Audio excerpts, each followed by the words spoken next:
Okay, I think it started recording. I'm going to check on the whole thing. Okay, so guys, just to let you know over here as well what is happening in terms of semester 2 or second semester or semester B, as some of you may know it. Okay, so you have 2 critically important assignments which you need to submit. The first one is your F3, which is your final formative assessment, as you know, and then you have your S1, which is your summative assessment, which is the equivalent of like an exam, which you do, and once those are submitted, then obviously you finish the you know, this module, and then you guys, or if this is your last semester and you've done all your other course requirements, then you will obviously finish your BBA degree, which is wonderfully exciting, and it's the last push. So please give everything that you can, and please do the best that you can. So guys, really important. You'll see from, just to give you a bit of feedback from the first semester, obviously, one of the issues that Chris and I have been discussing a lot is the lack of, speaking about the assignment specifically, the lack of information around your academic sourcing and the integration of that sourcing into your assignments. Okay, so that's really, really important. Include that academic sourcing into your assignments. And to integrate that information. So for the second assignment, just to give you guys some feedback, a lot of you guys use sources, okay, but they were popular sources. So you can go to a bizcommunity.com and you can go to a business blog and that kind of thing, but those are not what we call peer-reviewed sources, as you guys are probably aware. And what we also need is academic sourcing. Okay, so what we've done now for the semester, Chris and I, during the school holidays, the university holidays, if you will, the college holidays, to come up with a new idea for the third assessment, which I'm going to discuss with you today as soon as I can get the system loaded, because it's really, really slow. But anyway, let me go through with you guys the whole thing. So I'm really pleased to see the good turnout. That's a really encouraging thing. And I really want to say to you, if you have been onto Cole Campus and you've accessed the assignment already, you will see that, guys, it really and truly bodes well for you and is in your best interest to attend the classes. There's a lot of stuff that gets discussed in classes that doesn't necessarily get covered in the assignment, that you will look at the assignment and read the assignment, and there's additional information that's included there that you won't necessarily have access to in the assignment. And that's not because it's a bad brief, that's just because we give you additional information. You know, that's why you have the contact sessions. Okay, so as I'm busy trying to load up this very slow system, let me just quickly give you guys a rundown of what's happening with the assignment. Okay, so what we've done is, this is the essence of the whole thing. You guys need to choose a brand. I'm going to go through the whole thing with you now, but whilst I'm just busy loading it up, okay, you guys need to go through the whole thing today with me. But what you need to do is you need to choose a brand that you like, something that you love, something that is close to your heart. This can be any brand. Now, if you go back and look at branding theory, you will see that anything and everything can be a brand, from a person to a bottle of water, to a city, to a country, to a big corporation like Apple or Microsoft or Alphabet, which is the holding company of Apple, or etc., etc., etc. These are all examples of brands. So you can choose any brand that you like. And then, okay, except, I must tell you, except I am now throwing a spanner in the works, except Coke. I am reserving Coke. So if you guys want to do Coke, I'm very sorry, you have to cry now. I'm reserving Coke because Coke is a really good example of a well put together strategy. As you know, Coca-Cola is the same age as Johannesburg. It was founded in 1886. Okay, and I want to go through the Coke strategy with you in bits and pieces, or I'm going to use it as reference material for you guys to help you understand what is required for this new assignment that you need to give in. Okay, so the assignment, guys, is due in the middle of September. So you have about 5 or 6 weeks. please start as soon as you can. Okay, so the first thing is choose a brand that you are really and truly going to like. Okay, and then once you have that brand in place, then you're going to create a strategy around it.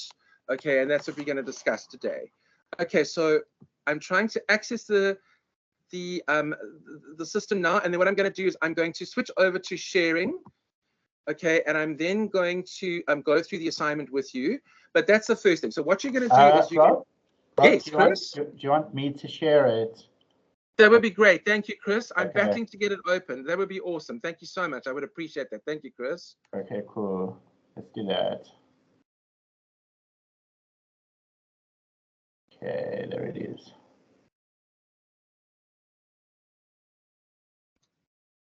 Thank you, Chris. Are you going to share screen? Are you okay, you're sharing. Okay, fantastic. Thanks. I think yes, you are. Cool. Awesome. Thank you so much, Chris. I appreciate it. Thank you. Okay, so guys, you can see over here. Okay, so it's integrated media management. 1 second, sorry, man. No worries.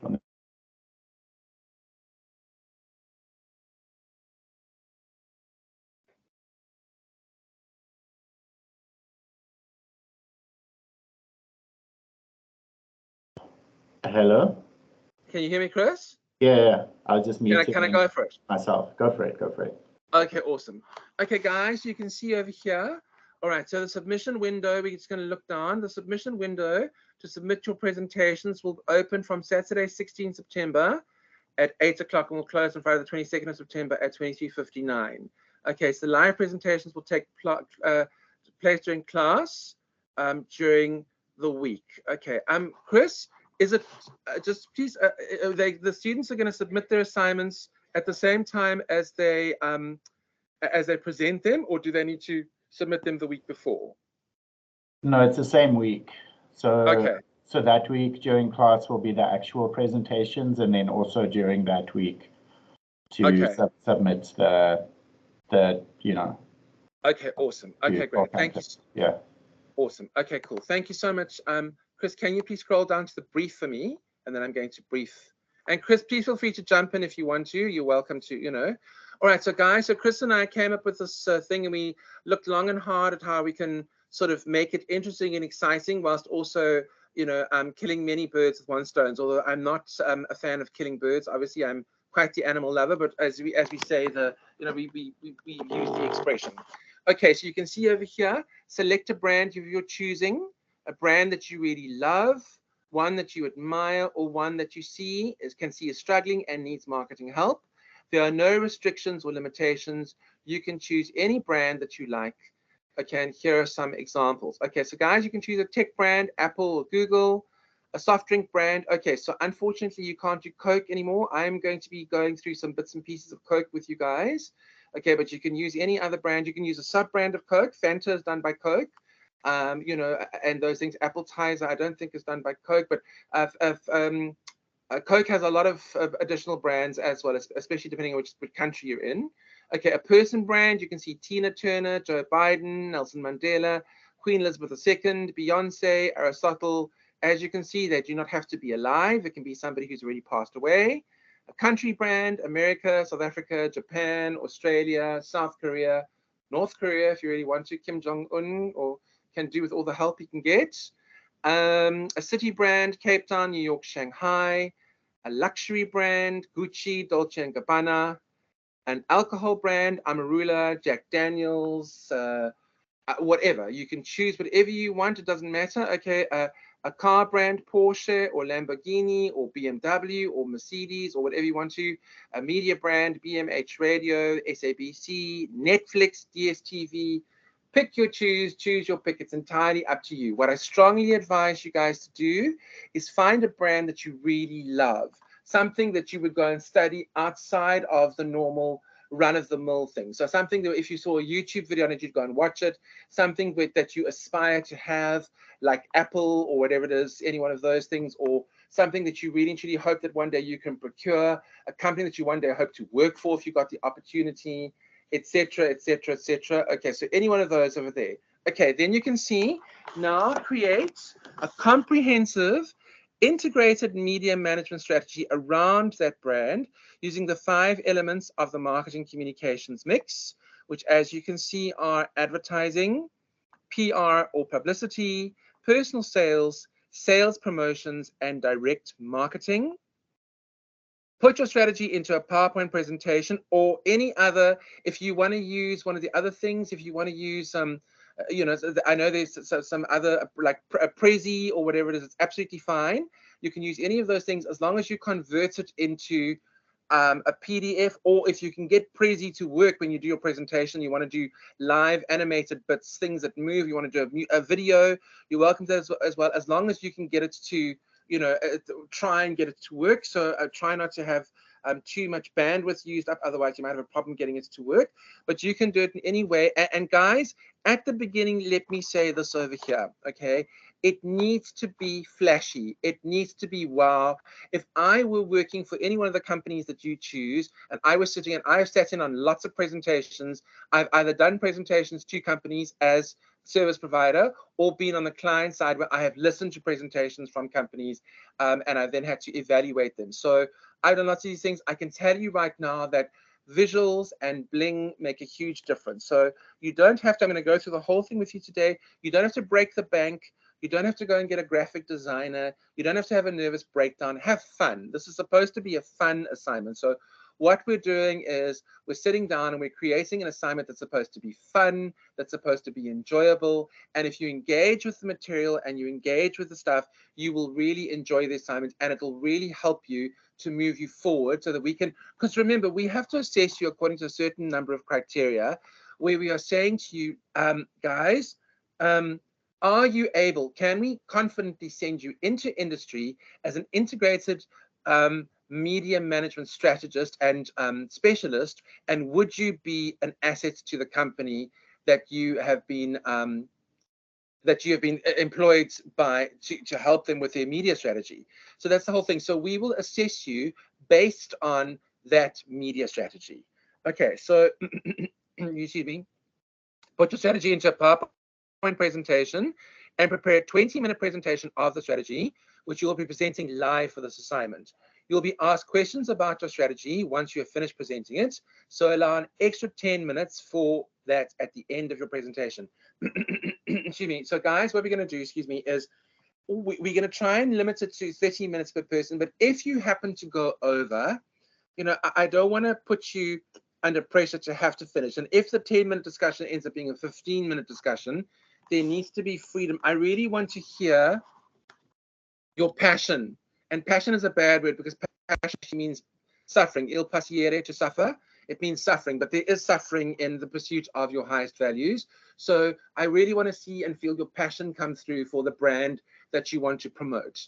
Okay, so whatever that's going to be, some of you may be absolutely crazy about Apple. Some of you may be crazy about Merck or Lamborghini or Porsche or Dolce & Gabbana, whatever it is, it's entirely up to you. Okay, so, all right. Here are the compulsory inclusions in this assignment. Okay, the brand that you choose to create an integrated media management strategy around must be unique, i.e., if another student has chosen that brand, you may not do a presentation on the same brand. Okay, so please WhatsApp your choice to the group to reserve that brand.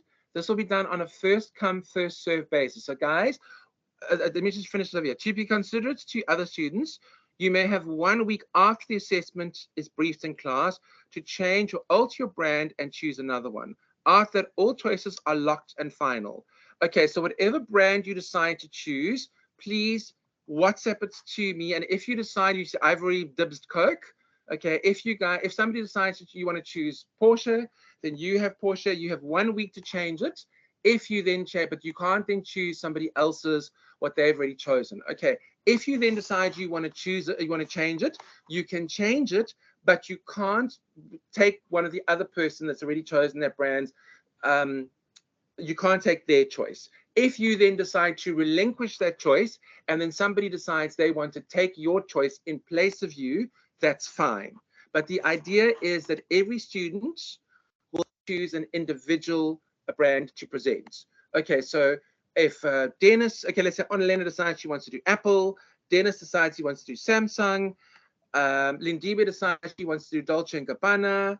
Okay, Dee decides she wants to do Joburg, whatever it's going to be, etc., etc. Okay, so you choose, and then you please WhatsApp it to me on the group, and then we'll sort it out. So we will then confirm and then just check that everybody has. I see there's some movement on my. People have already been sending me. No, okay. Okay, Michelle. Okay, cool. Michelle is not able to connect. That's fine. I'm just going to send her a message quickly and say keep trying. Okay, so Michelle's battling to log on. Okay, cool. All right, guys. Then you can see over here. All right, so does everybody understand the brief so far? Are there any questions so far? Does anybody have anything that they want to add? Anything that you're unclear about? It'll become clearer as we go through the whole assessment with you. Any questions? Are you guys all? All right, I'm assuming you're welcome, guys. You can ask me questions anytime. You can email me questions if you want to. You can send me private WhatsApp messages. You can ask on the group. It's not a problem. Okay, just let me know what's going to work for you. I'm here for you guys. Chris, we're here for you. Is one able to pick 2 in the beginning just to be safe? That's a question for Onlena. Onlena, sure. Pick 2, put them down in the group, please, and then you can pick 1 later. That's fine. But remember, guys, it's first come, first serve. So if you decide you want to pick something and somebody's already picked it, then you can't pick it. So it's really a first come, first serve thing. So give it some thought, and then please send it to me. But you can pick more than 1, and then at a later stage you can do additional. Okay, cool. All right, so guys, here are the compulsory inclusions. Number 2, so we've discussed number 1. Number 2, you must use at least 10 academic sources as follows. Okay. A to A5 textbooks from the library, or if you don't go to the library, you need to get them somewhere else, but they need to be integrated media management textbooks. Okay, so Kotler, Pearson, etc., all the books that you would see in the library. Okay, the reason for this, guys, is because we want to get people away from only referencing online stuff. Okay, there's a lot of merit in having a textbook, even if it's a digital textbook. Okay, but there's a lot of merit in having a textbook. We took that trip to the library last semester. I went down with you guys. There must be at least 1,000 textbooks in that library, and Boston's library is tiny compared to other places, but that is already a substantially big library. Okay, you can find everything you need in the library. So chop off some time after class, chop off some time before class, go down and bond with the library and take out 10 sources. Okay, so 5 textbooks from the library, 3 online academic articles, okay, which need to be peer reviewed. So you need to go into Sage or one of those places. I don't know, Chris might know, if Boston has access via institution to Sage publications or online things. I'm not sure. Okay, Chris, do you know if students have access to online articles via Boston? Is that possible? No. Not. No.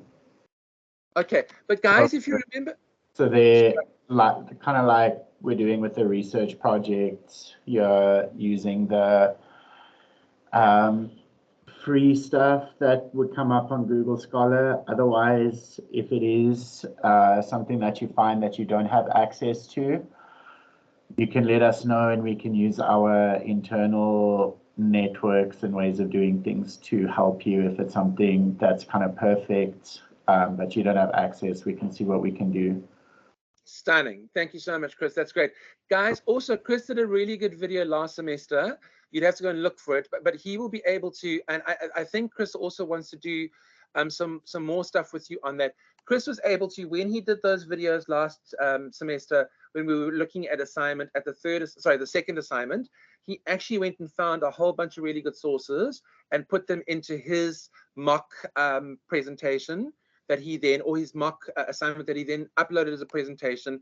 It's one of the videos that he uploaded that was on Cole Campus. So if you go and have a look there, Chris has already found there are lots of ways. I mean, I was accessing an assignment for my studies, couldn't log onto it via my institution, which is at this point is UNISA. I studied, with several universities, but at this point was UNISA. Couldn't log onto UNISA.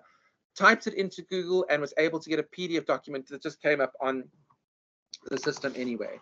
Okay, so the whole idea is that you just need to go and find, but they need to be peer-reviewed academic articles that are online. And then, guys, your 2 textbooks, King and Dewes.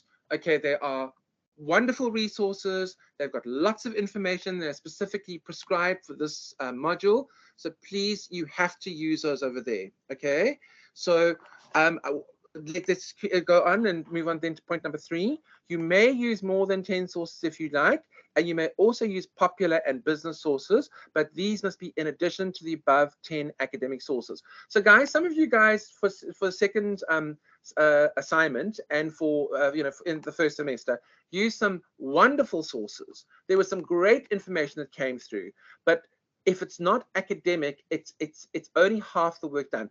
If you add an academic source to your brilliant business source or your blog source or your YouTube video or your vlog or whatever it is, that is fantastic. That's what we're looking for, because Boston is not just an academic environment. It's an academic environment that segues into preparing students for industry. This is not, you guys, unless you, and there's nothing wrong with that. If you guys want to study further and become like Chris and do a master's and then a PhD, that's fine. If you don't want to, if you just want to be in industry and just have your undergrad degree, that's also fine.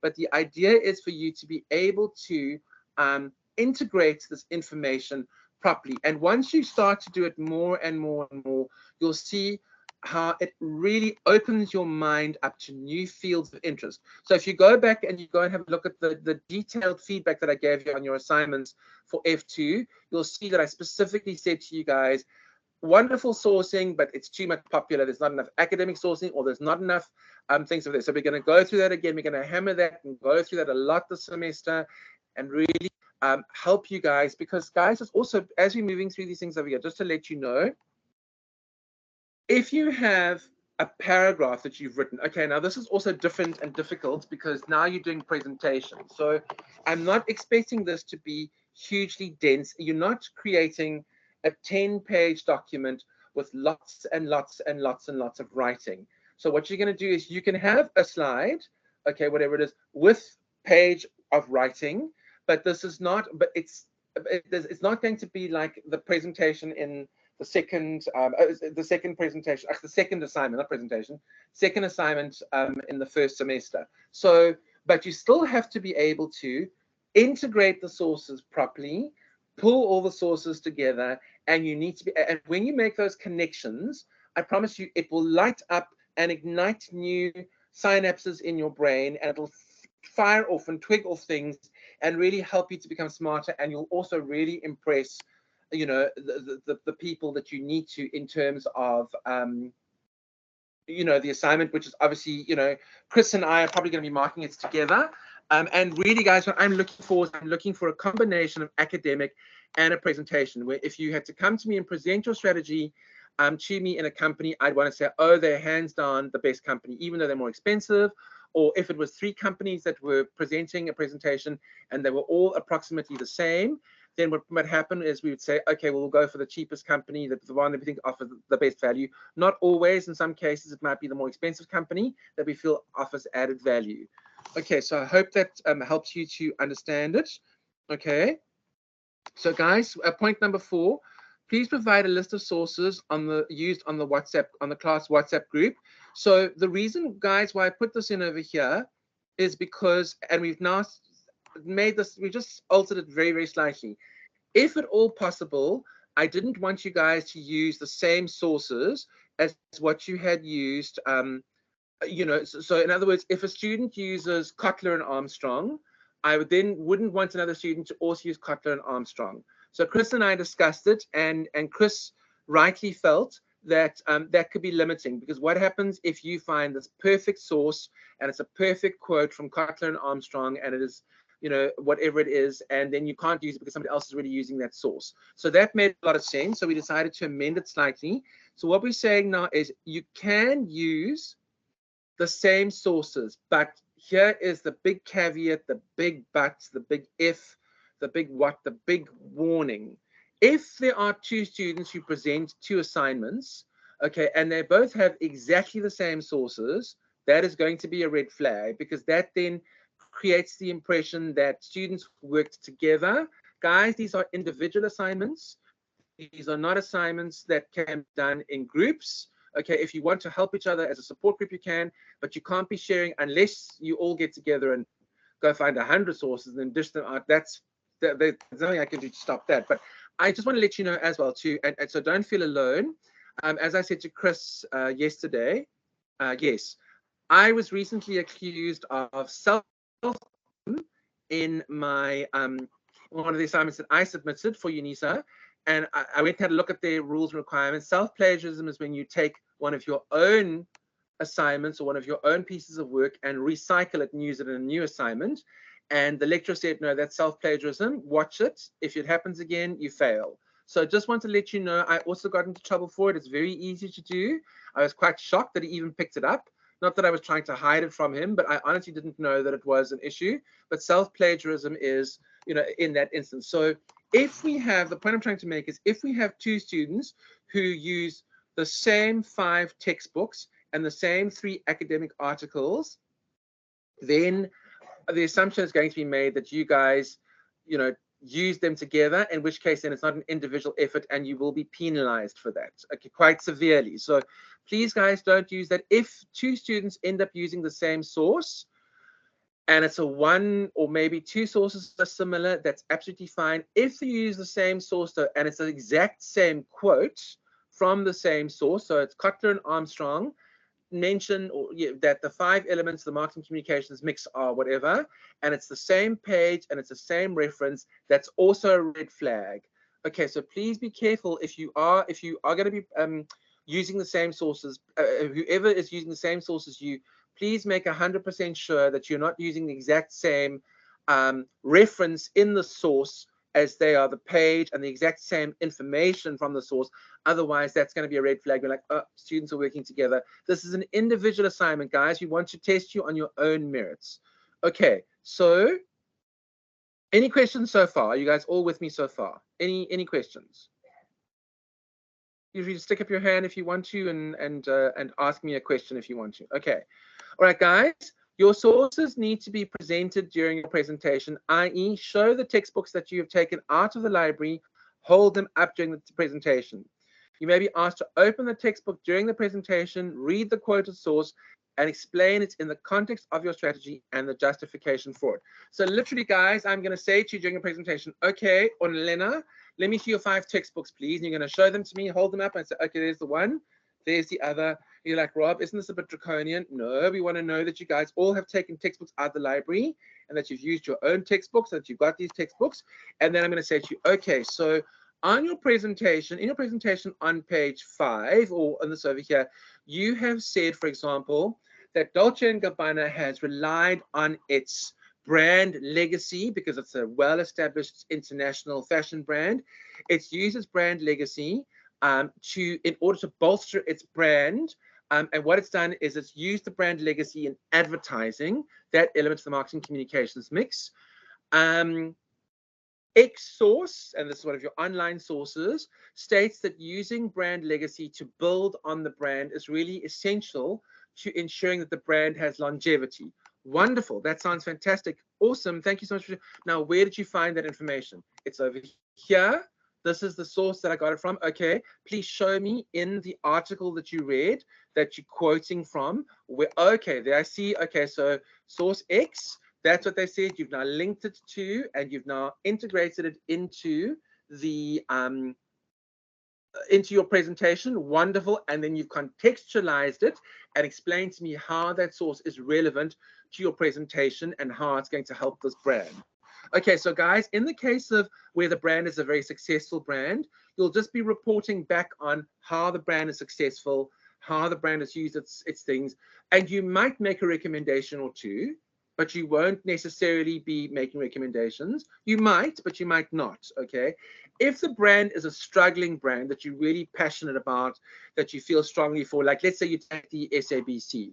Okay, so the SABC has had its fair share of detractors, you know, etc. People don't want to pay their TV licenses. Then what you can do is your presentation will include recommendations as to what you think they should do to improve and increase their ability to become a strong, viable company that sells products and services or ideas to people. Okay, so guys, I hope that you understand question number 5 or point number 5. Number 6, your online and other academic sources, plus the books that you read, must be included as in-text references in the assignment and must be included in the list of sources at the end of the presentation. Academic articles must be accessible via a proper URL, not a dead link. You may be asked to open the link to the article during your presentation and be asked to show where you took the quote from and how you used it as a justification in support of your strategy. So guys, there was another problem that we experienced a lot for assignment number 2. Okay, that's why the assignments take so long to mark, because I usually go and check the sources. I won't necessarily check every single source, but I usually check probably 90% of the sources of every assignment that I get. So I will go and check your sources. Like I said, okay, they said that they got this article from this online publication. I will then go and click on your source in your URL. And if it goes to a dead link, that makes me very nervous. I'm like, okay, but why do we have this dead link over here? Why aren't they able to access? Because by the time you've done your assignment and by the time you present your assignment, not much time will have passed. Why is the link a dead link? And that then leads me to believe, and the thing is, guys, as well, you are wonderful students. I give you the benefit of that. I trust you. But remember, we need to maintain the academic integrity of the institution. And I need to be able to sign off on you guys at the end of the year and say, this student has passed the course, they fulfilled the course requirements, and they have done a good job. I can confidently send them into industry, knowing that they are integrated media managers and they can do this well in a job. I would hate for somebody to hire, and I'm not saying you guys, but hire somebody from an institution. And, because there's a lot of academic cheating in South Africa, we have universities and colleges who are getting paid to hand out degrees and that kind of thing, and it's created massive amounts of issues. I know we've discussed it before, where people are getting jobs that they're not qualified to do. And then, of course, the service delivery is terrible, etc. So I want to know that I'm sending 15 wonderful students, and you guys are all fabulous, into industry with brilliant knowledge. And then when they hire you, they say, that is a very, very, very good employee. Where'd you study? Boston. Oh, fantastic. Boston's are wonderful. If you get a Boston hire, take them because they're really good. That is my mission. That ties in, obviously, with the mission of Chris and Karika and, the people who are in charge of Boston. And besides which, guys, I'm going to say this as well, in the presence of everybody, you're paying a huge amount of money for this course. It is a very, very expensive course. I really want you to get your money's worth. I want you to say, yo, that was an expensive course, but my gosh, it really transformed me. I am now, and I can do media management. I feel very confident that I can do media management. So that is really what I want you guys to do. Okay, so you need to be able to show me the sources, guys. Dead links are a dead giveaway. So please, as well, very, very, very important, something that I told many of you guys, please read your assignment and check your assignment before you submit it. Okay, check your spelling, check your grammar, check your paragraphs. And remember, guys, very, very, very, very important, this has to look pretty. There must be visuals. I want to see lots of, photographs or pretty visuals or graphics. Now, you might say, oh my gosh, Rob, this is a nightmare. No, there are millions of free resources online, millions of free resources that you can get. It doesn't have to be, and remember, it's not about it needs to look, I'm not asking you to get a graphic designer to make it look great. I just want to see that you made the effort and that you added in bits of information, and you'll see, you can tell the difference between a student who's really put in the effort and a student who got caught up in life and then did something at the last minute.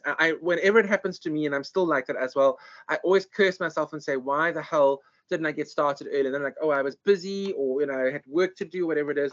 But I always feel a bit lousy afterwards. I'm like, sure, I could have done a better job for this. And so, guys, to prevent that from happening, really start as soon as you can.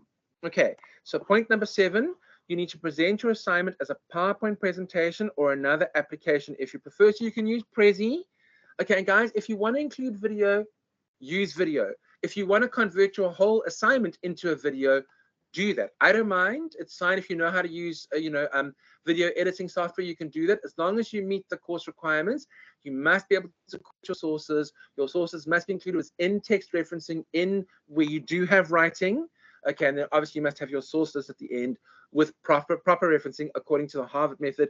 Please go study the Harvard method documents, which I know Boston has given you guys in terms of what is required for Harvard referencing, okay, which we try and standardize across the world, or at least in Western universities. I can't speak for, but I think pretty much some people who sort of anti-American might not want to do the Harvard method, but in South Africa, we're very sort of pro-Western. So, we don't mind, using the Harvard method, which is because it's a very good university.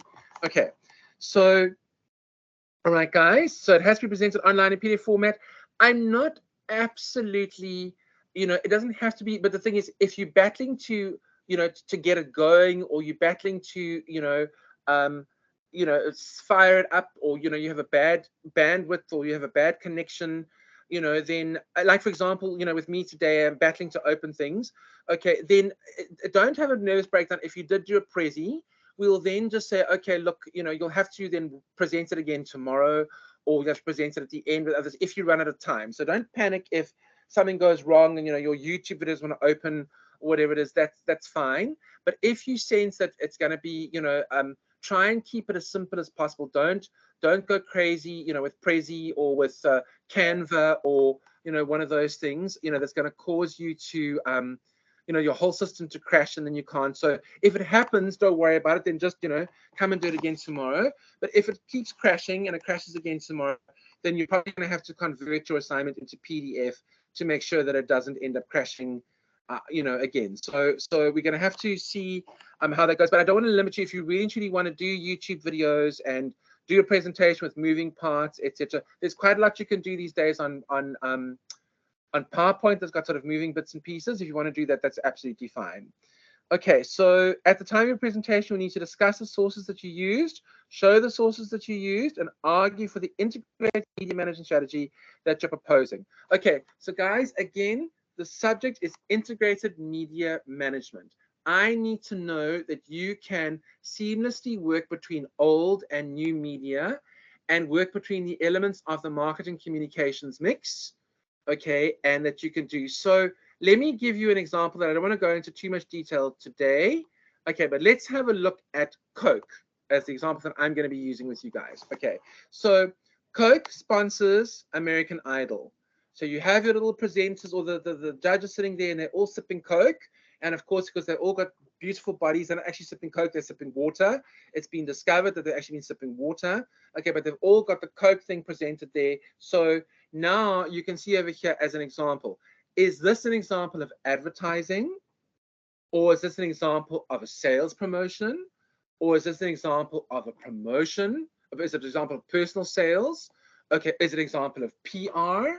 What is that? So you need to be able to, and because we are living, which we're going to discuss later today, because we're living in a hugely integrated society with so much media disintermediation, media fragmentation, you can no longer just do, as we discussed in the first semester, you can no longer just do one medium. Okay, this is not the 1950s where if you put, a message on TV in the evening and the family sat down.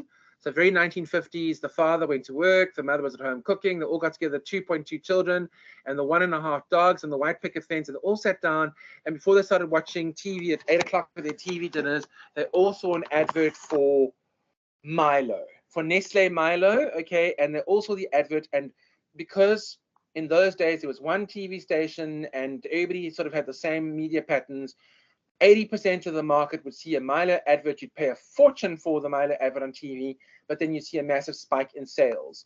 That doesn't happen anymore today, guys. As you know, if Milo places an advert on TV, okay, and let's now take it to South Africa, which station? SABC 1, 2, 3, DSTV, YouTube video. What are they going to do? There's so many different variations. Are you even going to see the advert? I don't know if you guys see whenever I'm on YouTube, YouTube often says to me, please take this quick survey. Which of the following brands have you seen on advertising on YouTube? Quite often I say none of the above because I haven't seen the advert. So remember, it's very fragmented these days. So the idea with integrated media management, the reason why you're doing this as part of your degree is because you have to learn to be able to use old and new media, and you have to be able to use media in unconventional ways that are different. So for example, when you have the judges sitting at the American Idol and they're sipping Coke. Okay, what exactly is that? Or you see a movie, okay, and you'll see one of the people, drinking Coke. That is usually a product placement, okay, which they pay a huge amount of money to in a movie. Okay, so let's talk about Barbie. Let's say, for example, now you're going to see Barbie in the cinema, and Barbie's drinking a can of Coke, or maybe a Diet Coke, okay, or maybe Oppenheimer's drinking a can of Coke as he's watching the bomb go off, whatever it is. This is an example of product placement. Would this be advertising? Would this be a sales promotion? Would this be what Coke was even accused at one stage of doing subliminal advertising, flashing those adverts, subliminally to people, those very short adverts. I don't know if you guys know about that strategy. Flashing the adverts, and of course they did a study. What they did was they put people into cinemas, and they actually did 2 different cinemas, okay, and they flashed this very subliminal quick advert and said, buy a Coke. Okay, in the one group, which was the experimental group, they got the advert, and the other group didn't get the advert. Okay, and then they got the 2 experimental, or the 2 groups. The one group that saw the advert, the flashing, the very, very, very quick. You couldn't even see it if you. It literally is a bit of a quick, like microsecond of an advert saying buy Coke, that flashed in between the movie or the show, the program, and then a group that didn't. Okay, and they try to get the groups to be about the same demographic, same age profile, same kind of person. And then what they did was they went outside and they went and saw, was there a spike in sales in Coke during the break of the advertising break? And they saw that there wasn't. So they said, well, subliminal advertising doesn't work, and plus which now it's been banned. To my knowledge, unless some malfeasant evil government is trying to send subliminal messages through TV adverts, whatever it is, it's been banned completely. So that would be an example of, so you get the 2 examples. The one example is the subliminal advert popping up, and the other thing is you have a bottle of Coke or can of Coke, or really a bottle if it's Oppenheimer because it's 1945, or a can of Coke if it's Barbie in the movie. Is that an advert or is that sales promotion? You need to be able to elaborate for me, and I'll ask you a question and say to you, okay, so Dennis, Dee, Lindiwe, Michelle, what is that an example of? And you say to me, well, Rob, because of the integration of media, it's kind of sort of like an advert, but it could also be regarded as a gimmick to try and increase sales. It's like a sales gimmick. Okay, so, and you need to be able to justify that to me. So that is the reason why, guys, we're doing this, because you need to be able to, at 4th year in BBA, integrate media across the board, because that's the only way people are going to pay attention to media in this day and age, because there is so much media, so much information. There's total overload. Even today, okay, I'm sure you guys are sitting there and some of you are fiddling with your phones and distracted, and completely understand. I'm the same. I sometimes sit and I sometimes have not the ones with you, Chris, just to let you know, lol. But when I'm like, for example, I'm in a club or 2, and we have these online meetings, and I will, if I see a WhatsApp, I'll quickly look at the WhatsApp message, and that's just the way, the nature of the beast these days. People who fiddle with phones and cinemas drive me insane. That's why I don't like going to the movies anymore, because people sit there watching a YouTube video. There was even a case the other day. Some group in Brazil had a Barney with another group in Brazil, because there was some woman who, the child was bored and didn't like Barbie, and watched a whole YouTube video in the middle of Barbie, and she put the sound on loud, and of course they couldn't hear the movie, and they had a Barney in the fight in the cinema, because there was all this media going. That's just the nature of the beast these days. Okay, so you must be able to integrate all your media. Okay, then question number 8, or section number 8. Once you finish your presentation, you'll be asked additional questions about your proposed strategy. Okay, so whether you're doing a proposal where you're saying, this is what I recommend for this thingy, or this is what I think they've done well, and this is what I think they could do better. Okay, as an example. So just for example, like looking at Coke, at one stage, if you see in the movie Jobs, Steve Jobs spoke to, I can't remember his name.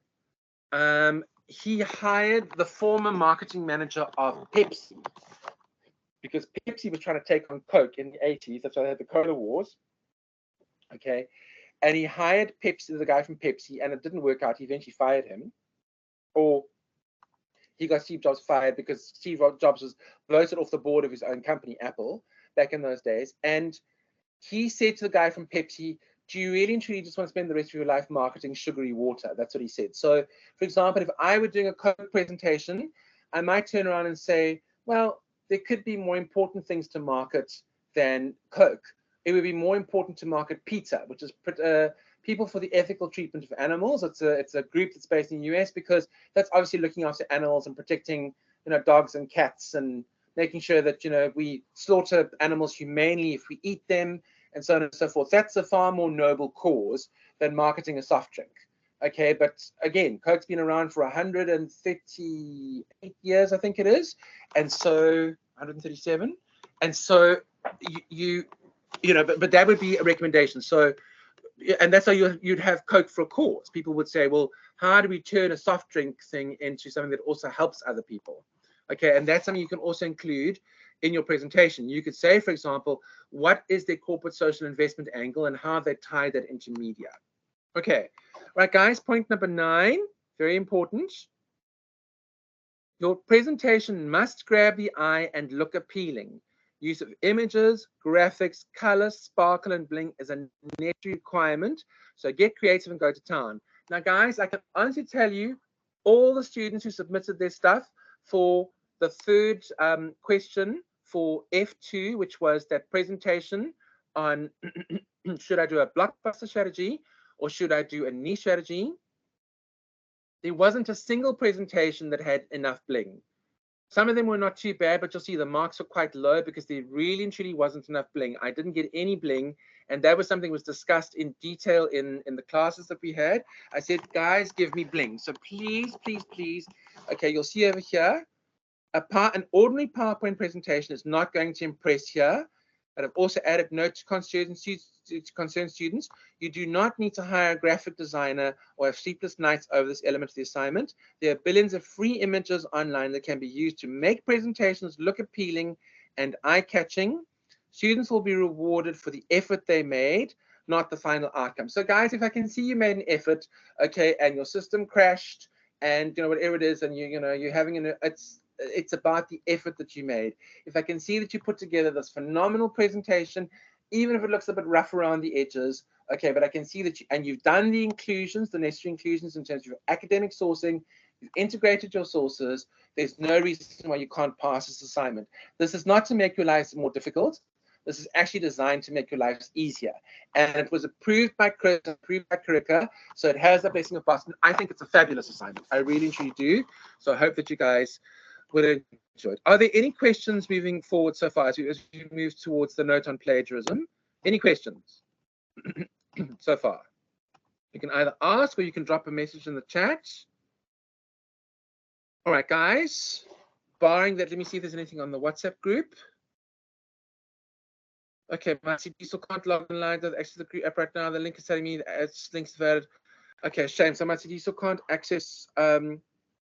Guys, is there anybody on campus? Are you guys on campus? Is anybody on campus? I'm just going to send her a message quickly.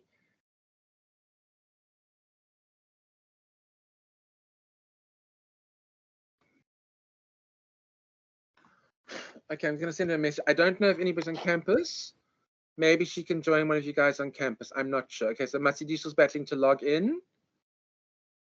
Yeah, we'll share the recording anyway.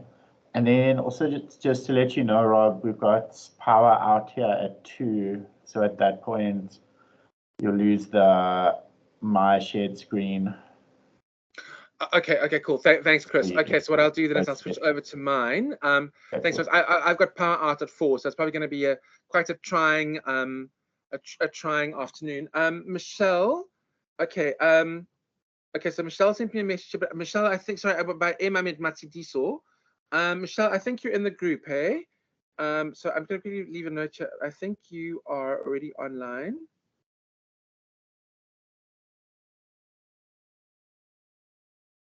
I'm sending Matsidiso a message quickly. If you are on campus, please look for a student to share with you. Oops. Okay. Okay, otherwise, I'm going to say otherwise please access recording.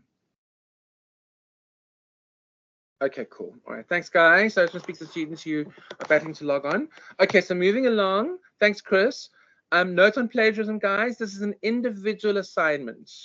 Okay, if you copy each other's works, the CopyLeaks database will be able to pick this up, as will I, guys. Okay, the thing is, unfortunately, and you know, we've been trying to keep it under wraps for quite some time, but I think the cat's out of the bag. Okay, in terms of AI. Okay, I can spot AI a mile away. Okay, as can any good lecturer. I don't know if you've managed to. I'm not saying that you did. No accusations. I trust you guys 100%. But let's say that there are certainly 1 or 2 incidents at my university, UNISA, where students have been caught cheating and they've gotten into very hot water. At Boston, what they do is they just give you 0 assignment. At UNISA, what they do is they chuck you out if you fail the disciplinary, hearing that you've had. So. But the cat's out of the bag, so I can pick it up, guys. If I see if something doesn't feel right for me, and lecturers are more intuitive than you realize, I had no idea that there were no indications in my assignment that I had self-plagiarized, well, to my knowledge, and my lecturer picked it up anyway. Okay, so I can honestly tell you that you can tell. Okay, so CopyLeaks database will pick it up, and so will the lecturers. This is the same is true for use of AI or putting the work together. ChatGPT draws on databases to generate responses to prompts, and so the CopyLeaks similarity detector will flag submissions that have used AI as plagiarism. Also, the disadvantage of AI is that it can only access information that's already been created, not new information. So it has its limitations. AI responses are also typically void of references and engagement with sources. So if you engage in this behavior, it will be apparent. So guys, this is just a very friendly warning from your academic manager, Dr. McQuaid, and myself. Please make sure that the work is your own. Don't try and short circuit or circumvent or go around. The only way out is through. I saw a really good quote the other day on which I thought was brilliant. The shortcut that you're looking for in any pursuit in life is discipline. That's the shortcut that you're looking for. It's a hideous statement. I absolutely hate it because we need to be disciplined in what we eat, and I'm certainly not. We need to be disciplined in what we do, how we conduct our lives, etc., etc., etc. That's what it all boils down to. But that's so. Unfortunately, if you want to get pass this qualification and you want to get the degree, you have to do the work. There is no shortcut. There is no way around it. Okay, with all due respect to what I'm not being disparaging, but I'm not so sure that I trust Grace Mugabe's PhD because I don't know what she got to get it. Is it and maybe it was brilliant? I don't know. But the thing is, so what we want to do is we want to make sure that you have a qualification that you've earned and that is really, really, really good. Okay, so notice on attendance, success in this assessment also depends on regular class attendance. I'm very pleased to see we have more people in class today. That makes me very, very happy. If you do not attend classes regularly, this will inevitably reflect in your work and final results. So please, guys, make sure that you come to class. There is stuff that gets discussed in class. I know it's boring. Unfortunately, that's just the way it is. Okay, it's boring, but that is the way it has to be. Okay, learning outcomes. On completion of this assessment, you must display an understanding of integrated media management principles and theories by demonstrating that you can first engage effectively with sources as part of developing and presenting an integrated media management strategy. Okay, so guys, that's really important. I want to see that is why I got hired by Boston. That is why you guys are paying me. Okay, and I'm very grateful for the opportunity.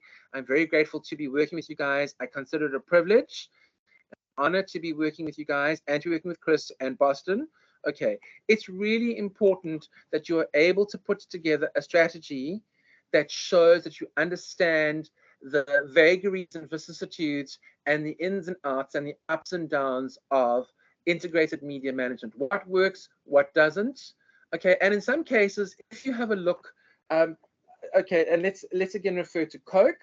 Okay, Coke has not really extended their product all that much. They've got Coke Zero, they've got Coke Light, they've got Fanta and Fanta Grape and whatever. Those are all product extensions, but they don't innovate in as much as they don't try and create necessarily new drinks. They tried that once, the Coke Wars, the Cola Wars in the 80s.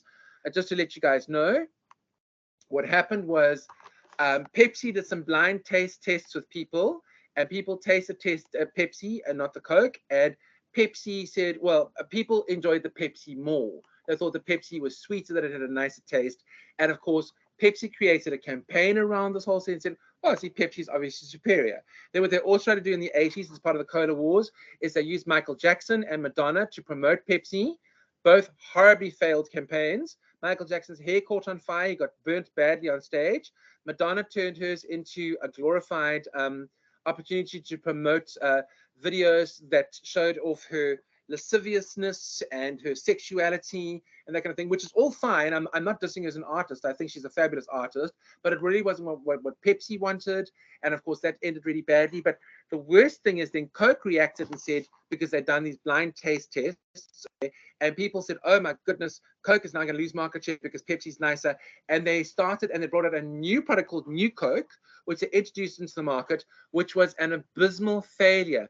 People were taking in those days, okay, and people were filming it and photographing it and camera crews and pouring the New Coke away into down the drain or, you know, down wherever it was. They had these Coke throwaway kind of things to get rid of the Coke because it was disgusting and people hated it. And Coke made a huge mistake and quickly corrected it and then reintroduced the old Coke as classic Coke. So now you had classic Coke and you had New Coke and you had Cherry Coke, which is a competitor with Dr. Pepper, etc., etc., etc. But actually, what it was Coke was reversing strategy because they realized that they made a mistake. Now, I've been very lucky. I was able to go to the World of Coke, which is in Atlanta, because Coke's head office is in Atlanta. Okay, it is fascinating. You should see the different drinks from all over the world. Fascinatingly interesting. Some of the drinks are so disgusting. There's a drink, I think, from Mexico. It tastes like Swedish bitters. It is so gross, but they love it. They drink it so much in Mexico. I think it's Mexico. They love it. And so Coke has expanded in that respect. What they've done is they've branched out into other things, but they haven't tried to innovate, okay, and now put nanobots in Coke so that they'll make your body strong or that you'll become a robot automaton or whatever. I mean, I don't know. So in some cases, some companies are required to innovate, okay, and move forward like an Apple. I can remember Onelena said when we were in class last semester, she said, Apple's created features on their latest phones that I wouldn't even have expected that I needed. Now that I've got them, I really love them. And I'm like, okay, because I've never used an Apple phone. I never will. I think they're overrated. I think they're overpriced. The only thing that I know about Apple, one of my family members had an Apple, is it takes very, very good quality photos and very good quality video. But other than that, I prefer Samsung. I like the Android system, but that's me. Okay, but in the instance of Coke, for example, Apple, they need to innovate. They need to move on. They need to improve and so on and so forth. And that, guys, needs to be built into the integrated marketing strategy, the integrated media management strategy. They need to be able to tell people, listen, because remember, at the end of the day, let me repeat this for you guys, and I'll say it to you again. At its most basic form, at its most basic function, what is marketing? Marketing is creating a product or a service or an idea that people want or need, okay, and then telling them that you have it, connecting with the right audience. That's all it boils down to. What's the difference between want and need?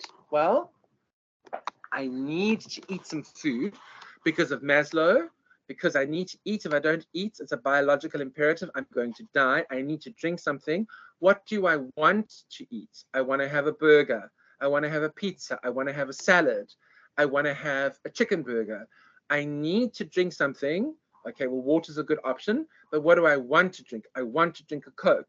I want to drink a Fanta. I want to drink an iron brew. I want to drink beer. I want to drink whiskey, whatever it's going to be. Okay, so you need to be able to navigate the integrated media management strategy or landscape and create a strategy that will help people to connect with your brand.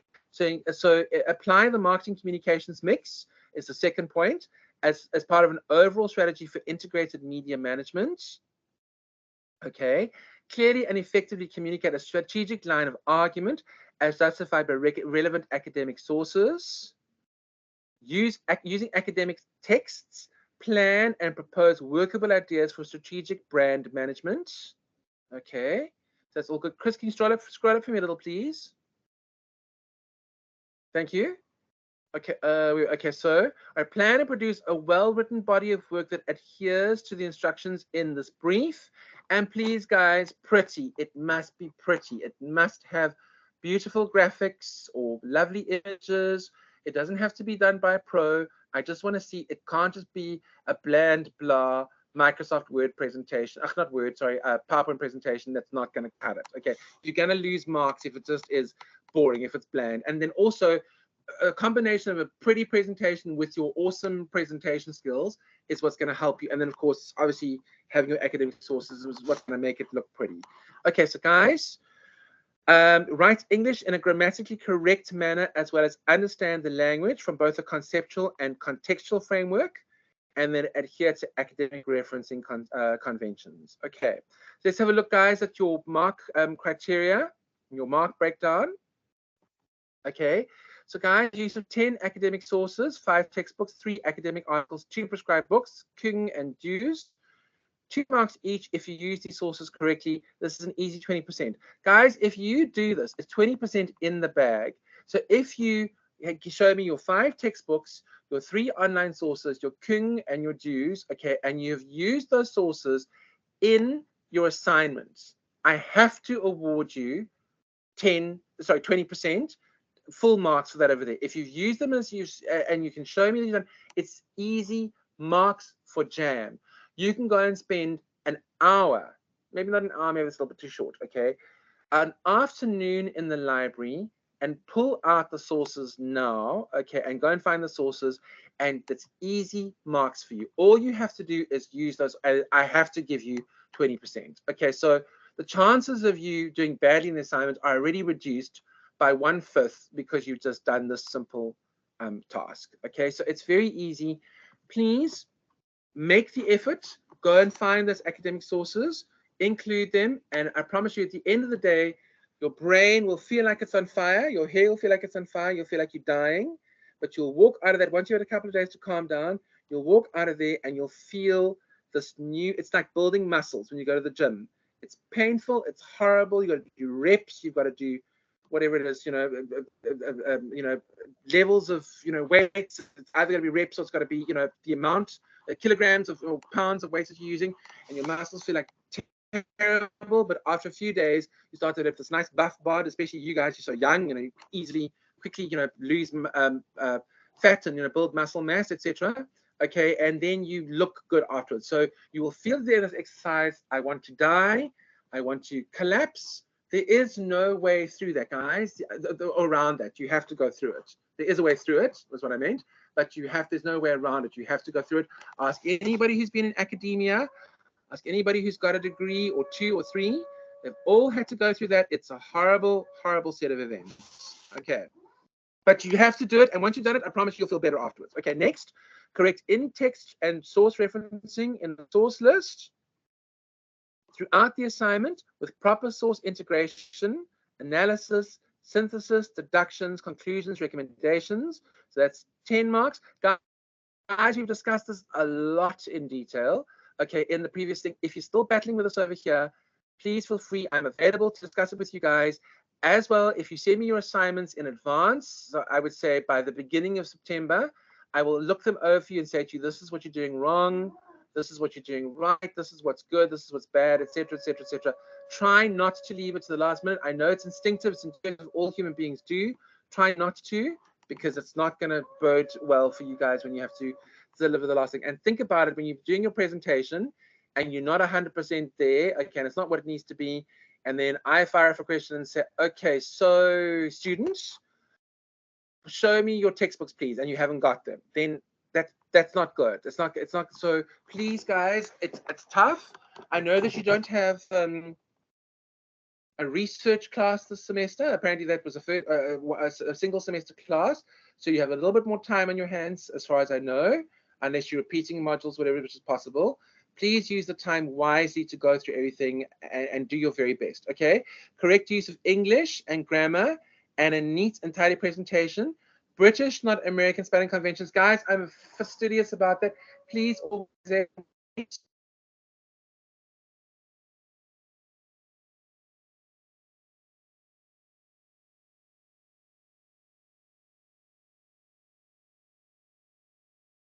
get your documents to South African spelling or UK spelling, not American spelling.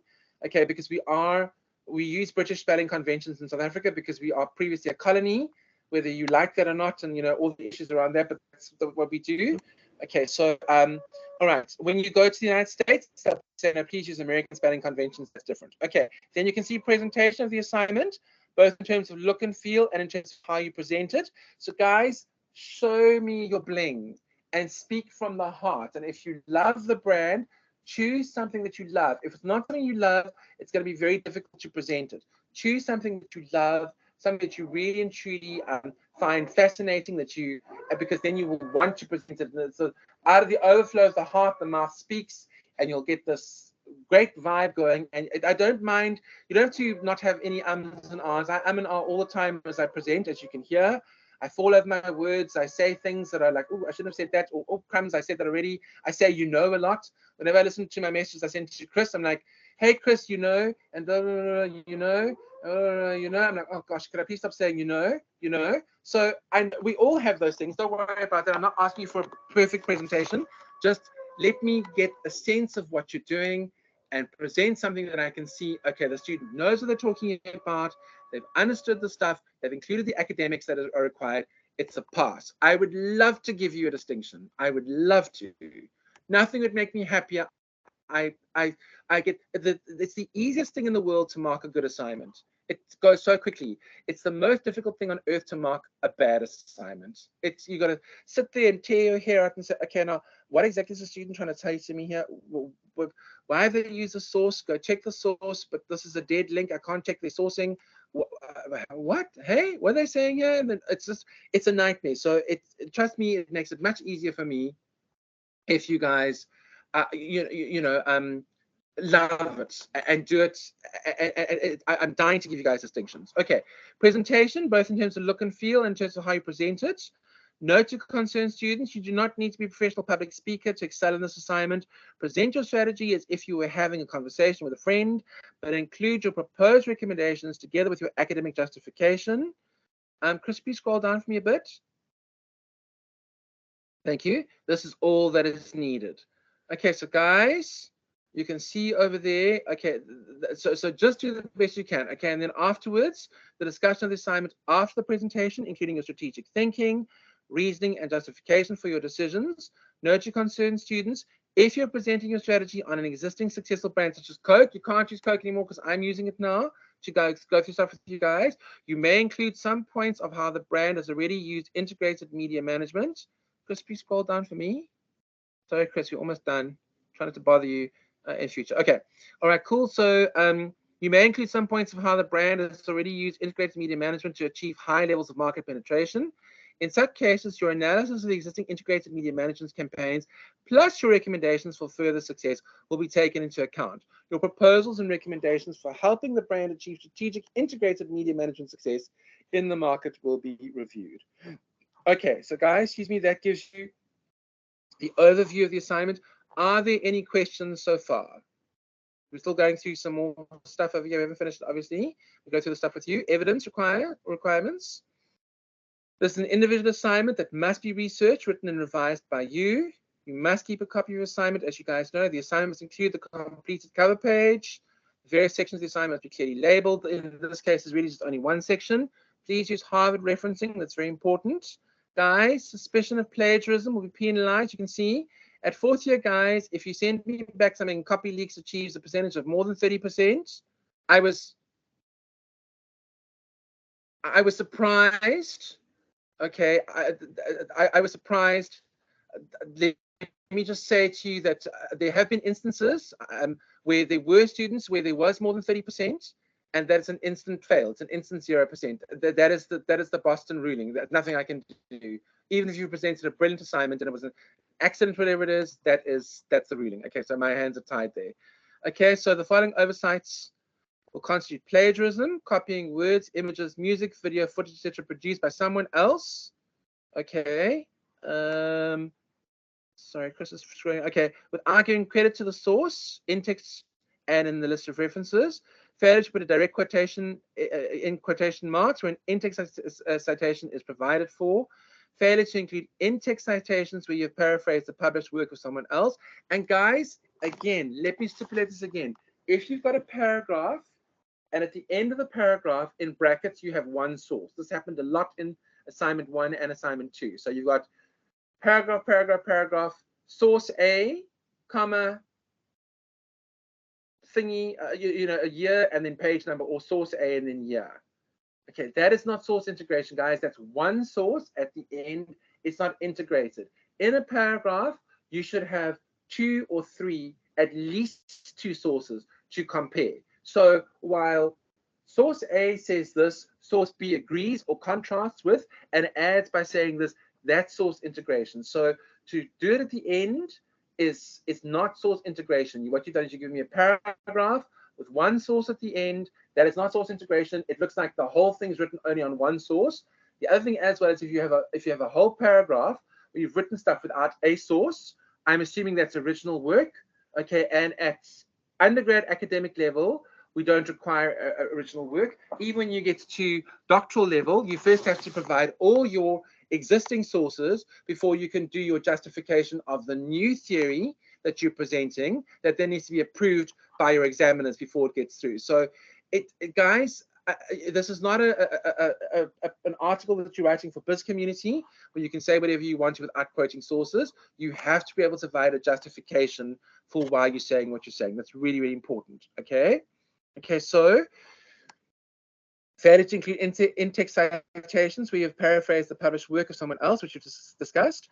Failure to include a references at the end of an assessment, very important, with working URLs, please. And guys, please prepare yourself. If I see something, it'll probably happen with every student at least once.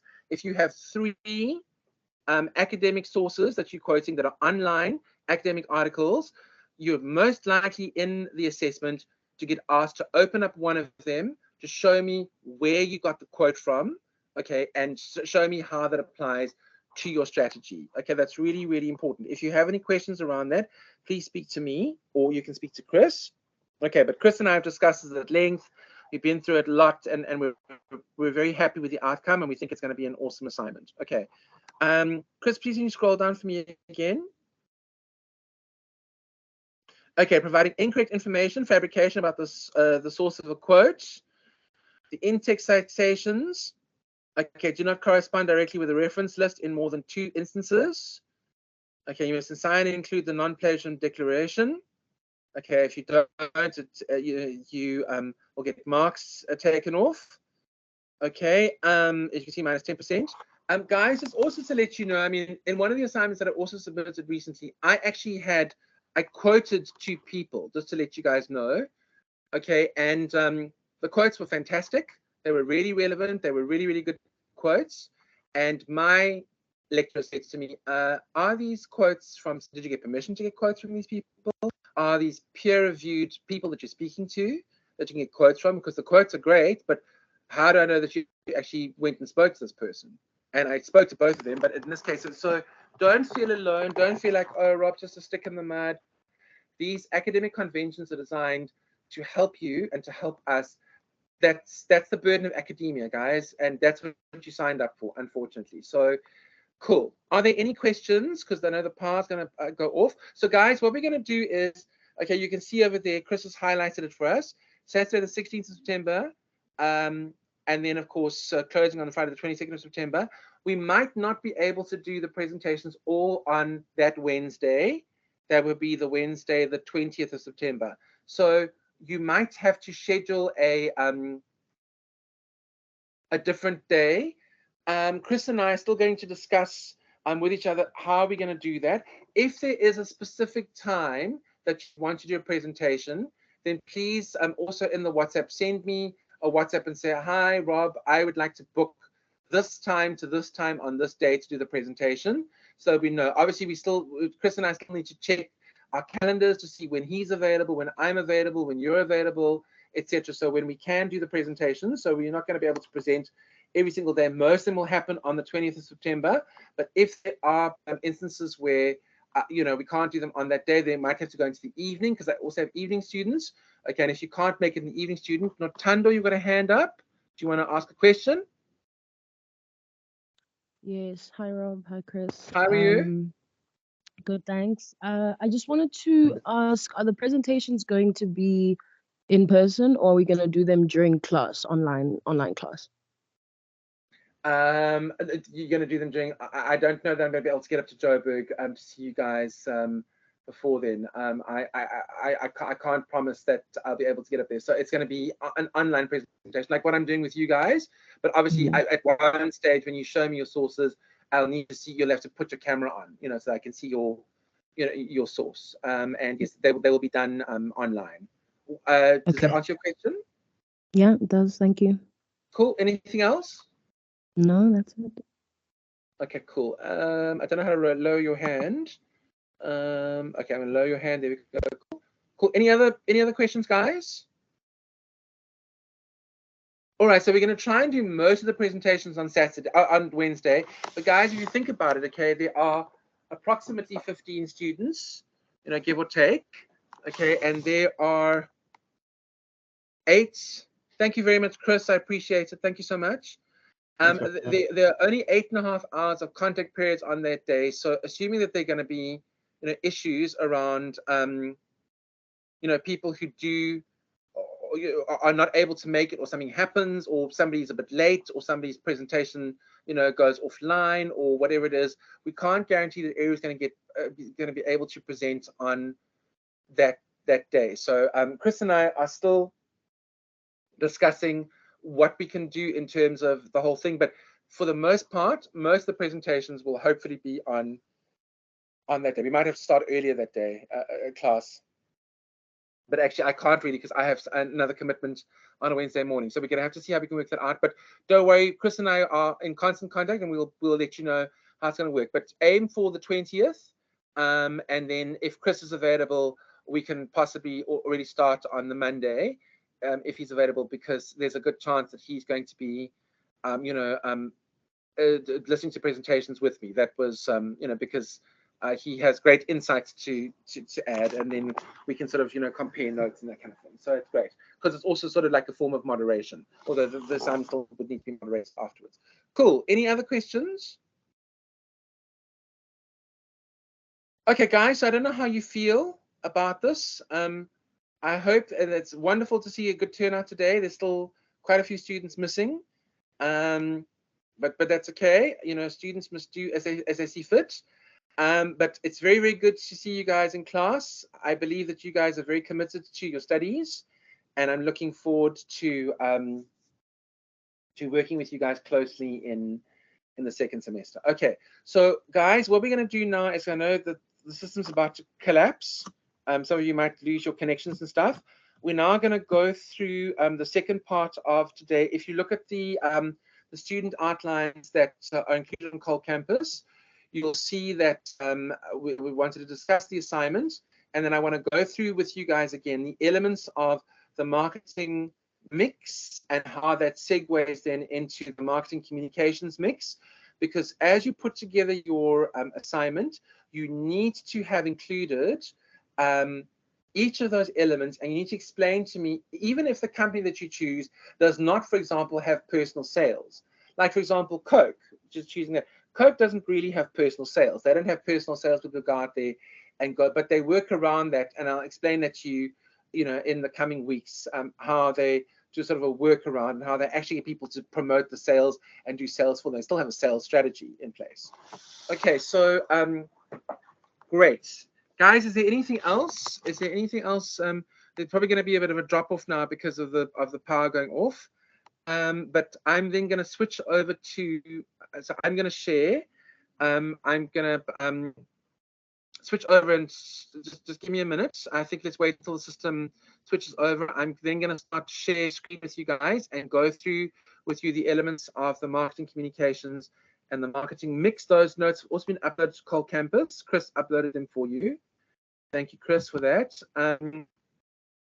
Yes, so guys, I think it's a stunning assignment. I love it. I think it's wonderful. It's something that I think really allows you guys to shine and sparkle and show me how smart you are, because you guys are a smart bunch. I have dealt with you guys. I think that you are you're a really, really great bunch of students. I thoroughly enjoyed getting to know you, and I really want you guys to feel that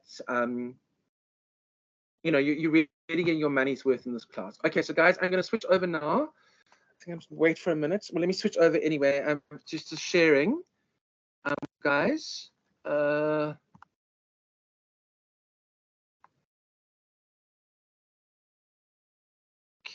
why is this not? What's the share system audio? Okay, maybe I need to highlight this. I don't know. Okay, why is it not sharing? Why does it not want to share? See, entire screen. Yes. Okay, why does it not want to allow me to share?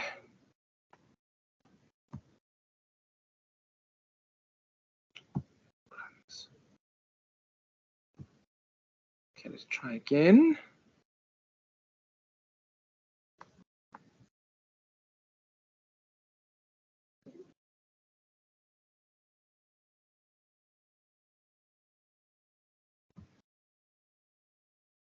Okay, it doesn't seem to allow me to want to share the whole screen. I'm just going to share the presentation with you guys then.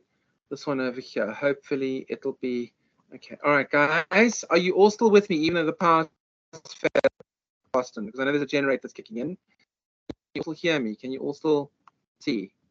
Can you see my screen?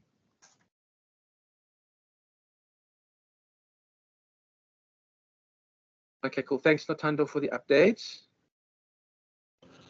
And yeah, we can see it. Okay, awesome. Okay, cool. Thank you, Chris. Okay, great. Okay, so guys, you can see I've already branded as Coke, because I'm stealing that one. Okay, so this is just because I like the image. I think it's pretty. Okay, but let's then kick off where we were. Okay, so guys, if you go back to, I think it was class 2, you will see that this is stuff that has already been covered. Okay, but I'm going over it again because it's really important. It forms the absolute backbone and the structure of your assignment. Okay, so we're going to be going over this in a lot of detail today. Please feel free to take notes. Please feel free to add. I always like to get class interaction going, so I'm going to ask you guys some questions and ask you to give me some feedback if you can. We're going to try and see if we can get that going as we've done in the past. Okay, so let's start at the very beginning, as Judy Andrew said in The Sound of Music. Okay, so guys, if you have a look, and you might say, well, Rob, this is not, okay, we're at Boston, we're doing radio, we're doing, we're not doing marketing. I know, I understand that, but remember, at the end of the day, as we learned in the first semester, what is it that pays for a radio station? It's advertising. And advertising comes back to the marketing strategy. If it's a good company, and if they know what they're doing, they'll have a marketing strategy in place as part of their advertising. I can tell you now that Coke has an extremely good marketing strategy in place. And whether you like them or not, they are probably the most widely sold drink in the world simply because they have a good strategy. Also, I think it has a lot to do with the taste, which we're going to discuss as well today. But maybe some people, some people are vehemently set against it. It's not the healthiest drink on earth, as an example. But now take it over here, and in the back of your mind, as you're thinking about your brand, start thinking about the things that your brand is involved with from the beginning over here. Okay, so these days, a marketing theorist will tell you that the 4 P's of marketing is outdated, it's old, it's irrelevant information, it's so old school, etc., etc., etc. And yet, the more things change, the more they stay the same. If you have a look, I mean, I had a debate the other day with one of my lecturers at university as well. We were talking about how things have changed and how things were done in the old days and how they're done today. And we're talking about hundreds of years ago. That was the context we were looking at. And some people will tell you, so marketing is a science, and that, of course, all where it came from, started in approximately the 1950s. The reason for that is because radio first became a big thing in the 1930s and 40s in the United States. A lot of the cues we take are from the US because the United States is so far advanced in terms of technology and those kinds of things. I'm not saying that it's going to stay that way. Obviously, we now have the East-West polarization versus the global North and the global South polarization. So things are going to change. One might not start seeing new technologies coming out of China. Japan is way ahead of the trend curve when it comes to AI, when it comes to robotics. And the reason for that is all related to what we discussed last semester. It's the PESEL factors: political, economic, social, technological, legal, environmental. Japan is a very homogeneous society. In other words, most of the people who live in Japan are Japanese, don't really have a lot of foreigners living there. There are some foreigners who live there, but they're a very small percentage. Okay, let me ask my first question. Why do you think it is that so few people live in Japan who are foreigners? Who wants to answer that question for me? It's all coming to a point. I am coming to a point. Why do you think that people who don't live in Japan who aren't foreign, why do you think that is? There's one very simple explanation. What do you think it is? Who wants to answer?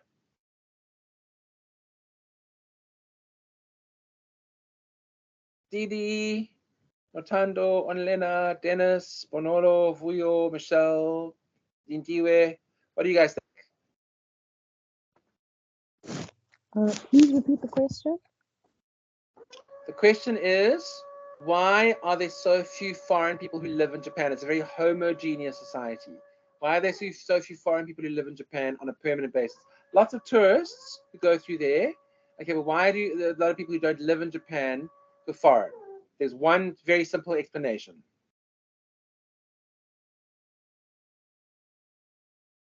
What do you guys think?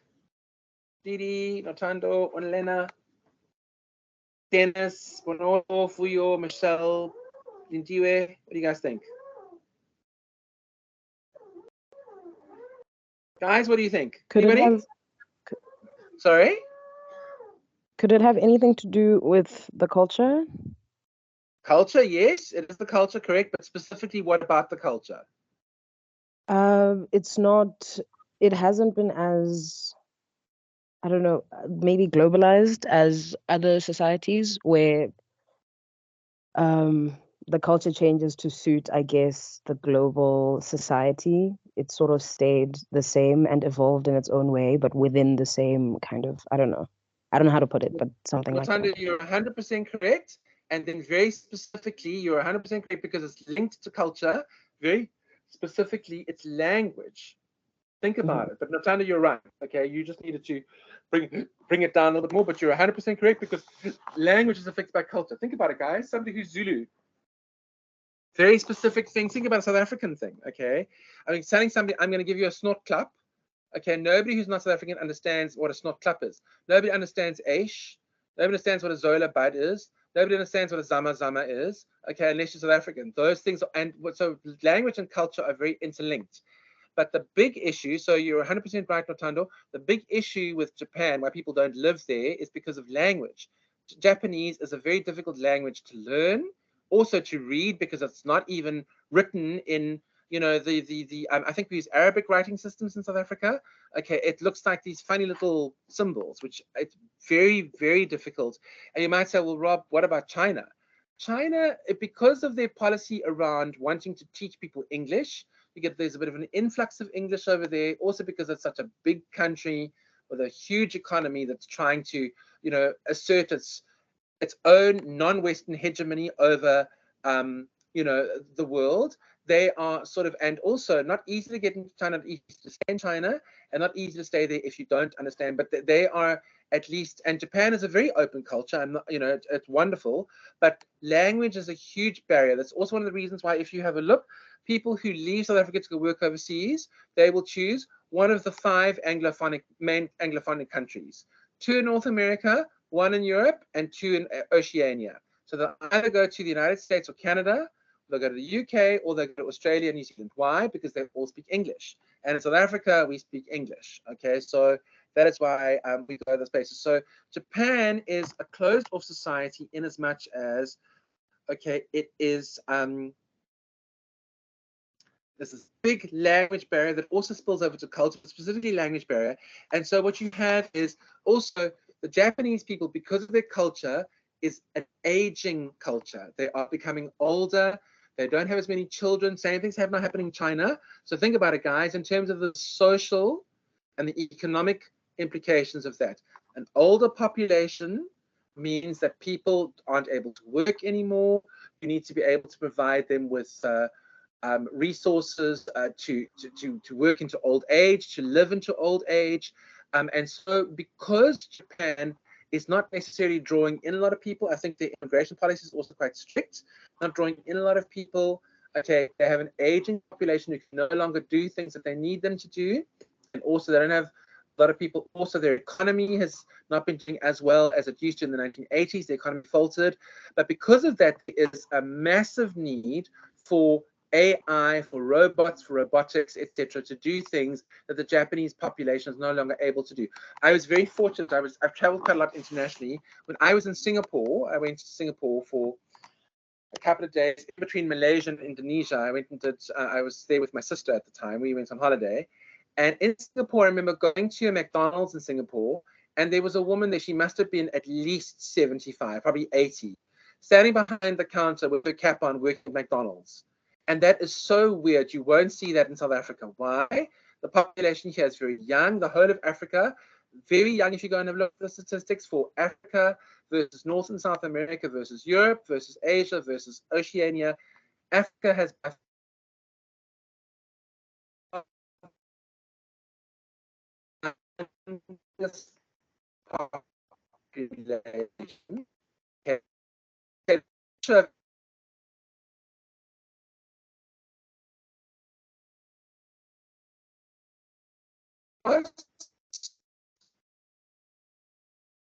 University in the world. Okay, that's where the future lies. And can you imagine, Kinshasa is a huge burden for them because it is not a well-developed city with not well-developed infrastructure. And I did an article a couple of years ago. I went and listened to a lady delivering a lecture on ShopRite strategy and the strategy into the DRC, into Congo. And she said retailers where angels fear to tread. People don't like going to the Congo. It's a very, very, very difficult environment.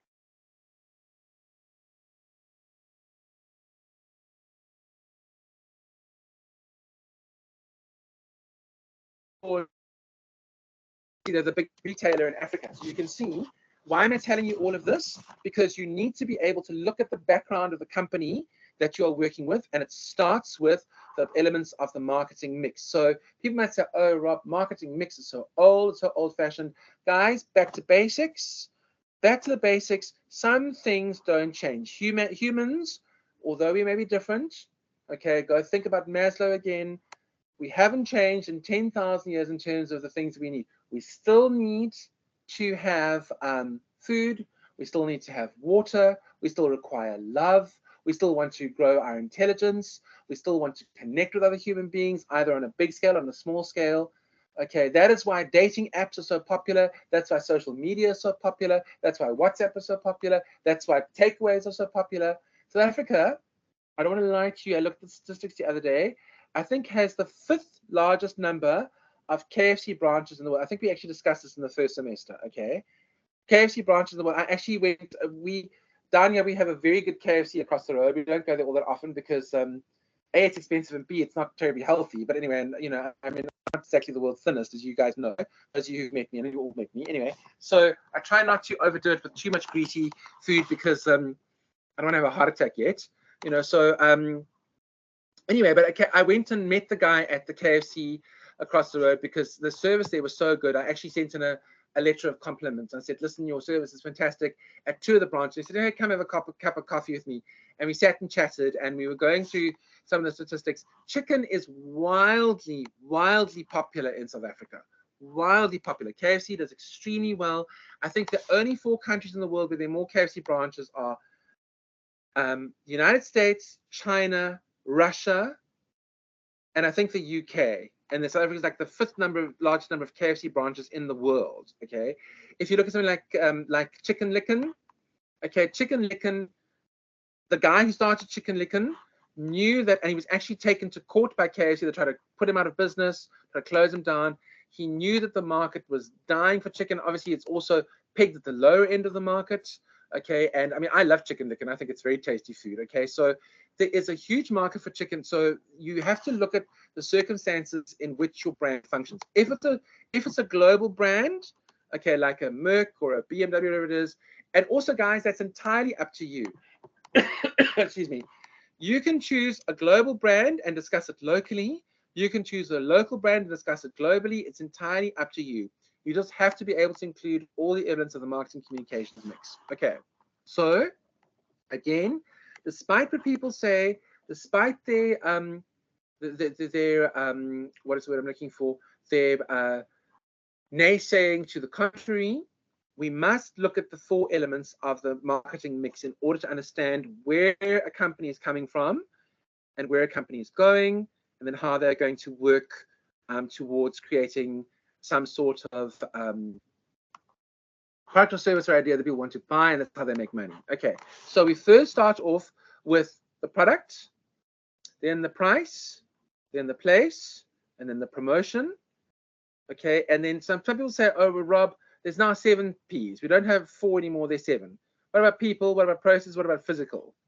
As far as I'm concerned, guys, and you can disagree with me if you want to and go find sources that disagree, that's absolutely fine. People, processes, and physical are all superfluous. They're all included in the 4 P's. Okay, keep it simple.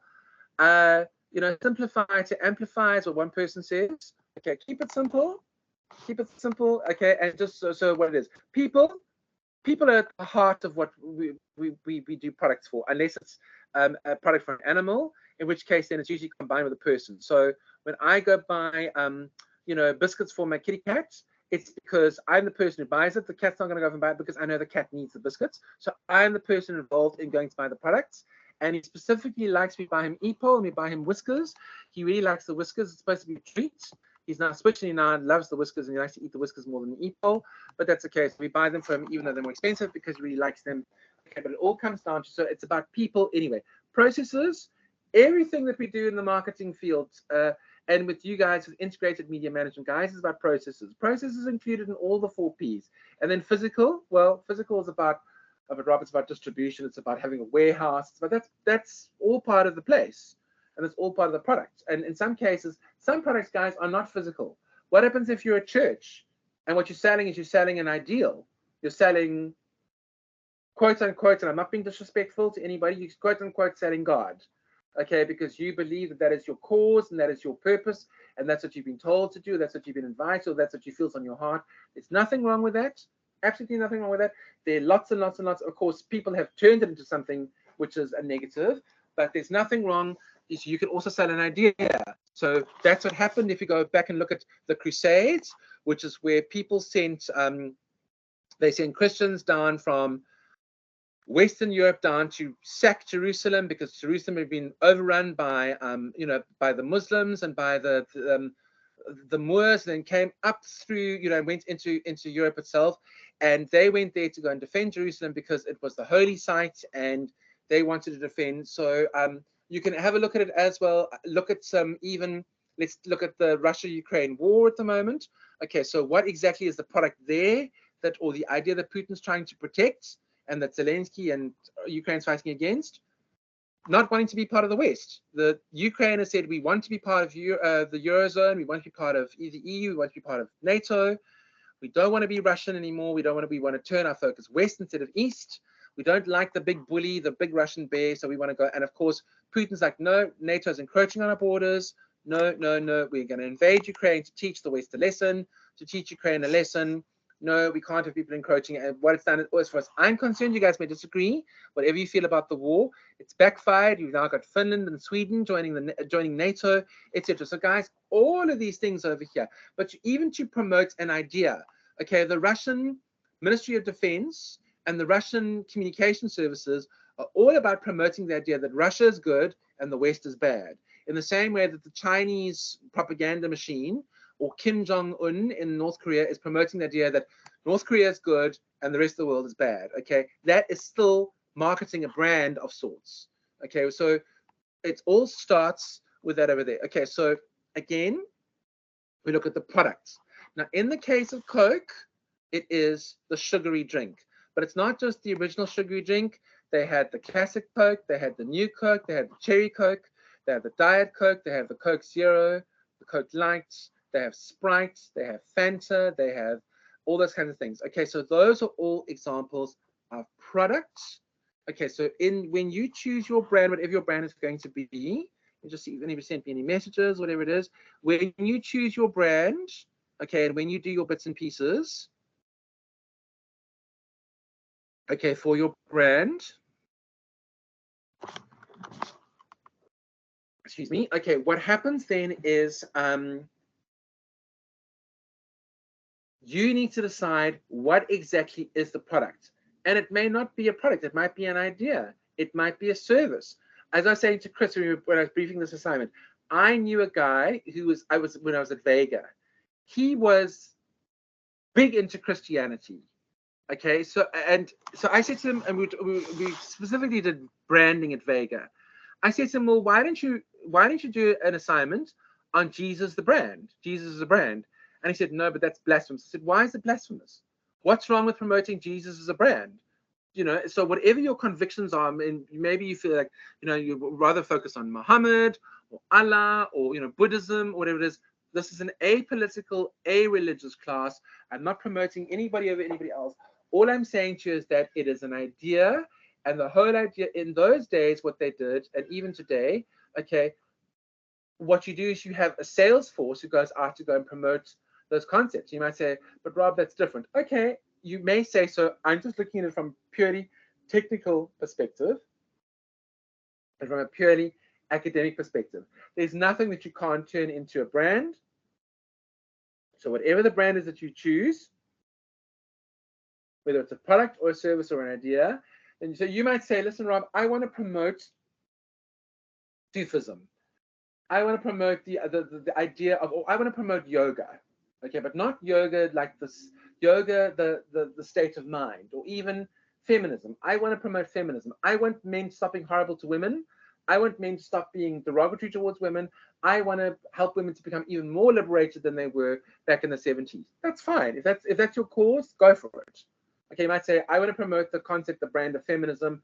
Then go for it. That's absolutely fine. That is your product, but it's not actually a physical product. In this case, it is an idea, or it's not even really a service. It can be a service. It's linked to it, but it is an idea. Okay, so that's really, really important. Okay, so guys, cool. Okay, that's products. Okay, price. So what we also then need to consider is the pricing that's involved in the brand that you have, and the pricing may be many things. It could be the price of the actual physical product. So if I now go to ShopRite, which is our nearest store across the road, okay, they're currently selling 2 1.5 liter Cokes for 30 Rand. They usually sell for 18 Rand each, 17.99, because the price keeps going up because of inflation and that kind of thing. Okay, so I would normally pay 36 Rand for 2 Cokes. At the moment, the ShopRite's got a pricing special where you can get 2 Cokes for 30 Rand. Okay, 2 1.5 liter Cokes. Okay, so if you guys go down to the canteen at Boston, they might charge you, I don't know, 10 or 12 Rand or 15 Rand for a little bottle of Coke, like a 400 ml Coke. Okay, and again, as well, guys, look at the different sizes and the way they package it. So packaging is also part of products.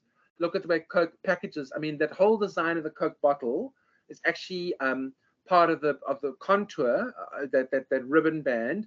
They have designed the Coke bottle to mimic and look like, and whether it's the plastic bottle or whether it's actually the glass bottle, they've designed it to look like that over there. And that, believe it or not, if you go and have a look at the studies, is based on the cola nut or the coca seed, where the Coke actually comes from. If you go back and have a look, the shape of the bottle, even the shape of the bottle, is designed to remind you of the brand. Okay, so in your case, it could be the logo that you have. Okay, so, and this then takes it over, talking about integration, takes it over from product towards promotion. So you might say, well, Rob, isn't logo promotion? Yes, it is, because it's communication, but it's also product because or service. So for example, let's have a look again at something like, let's say you want to promote yoga.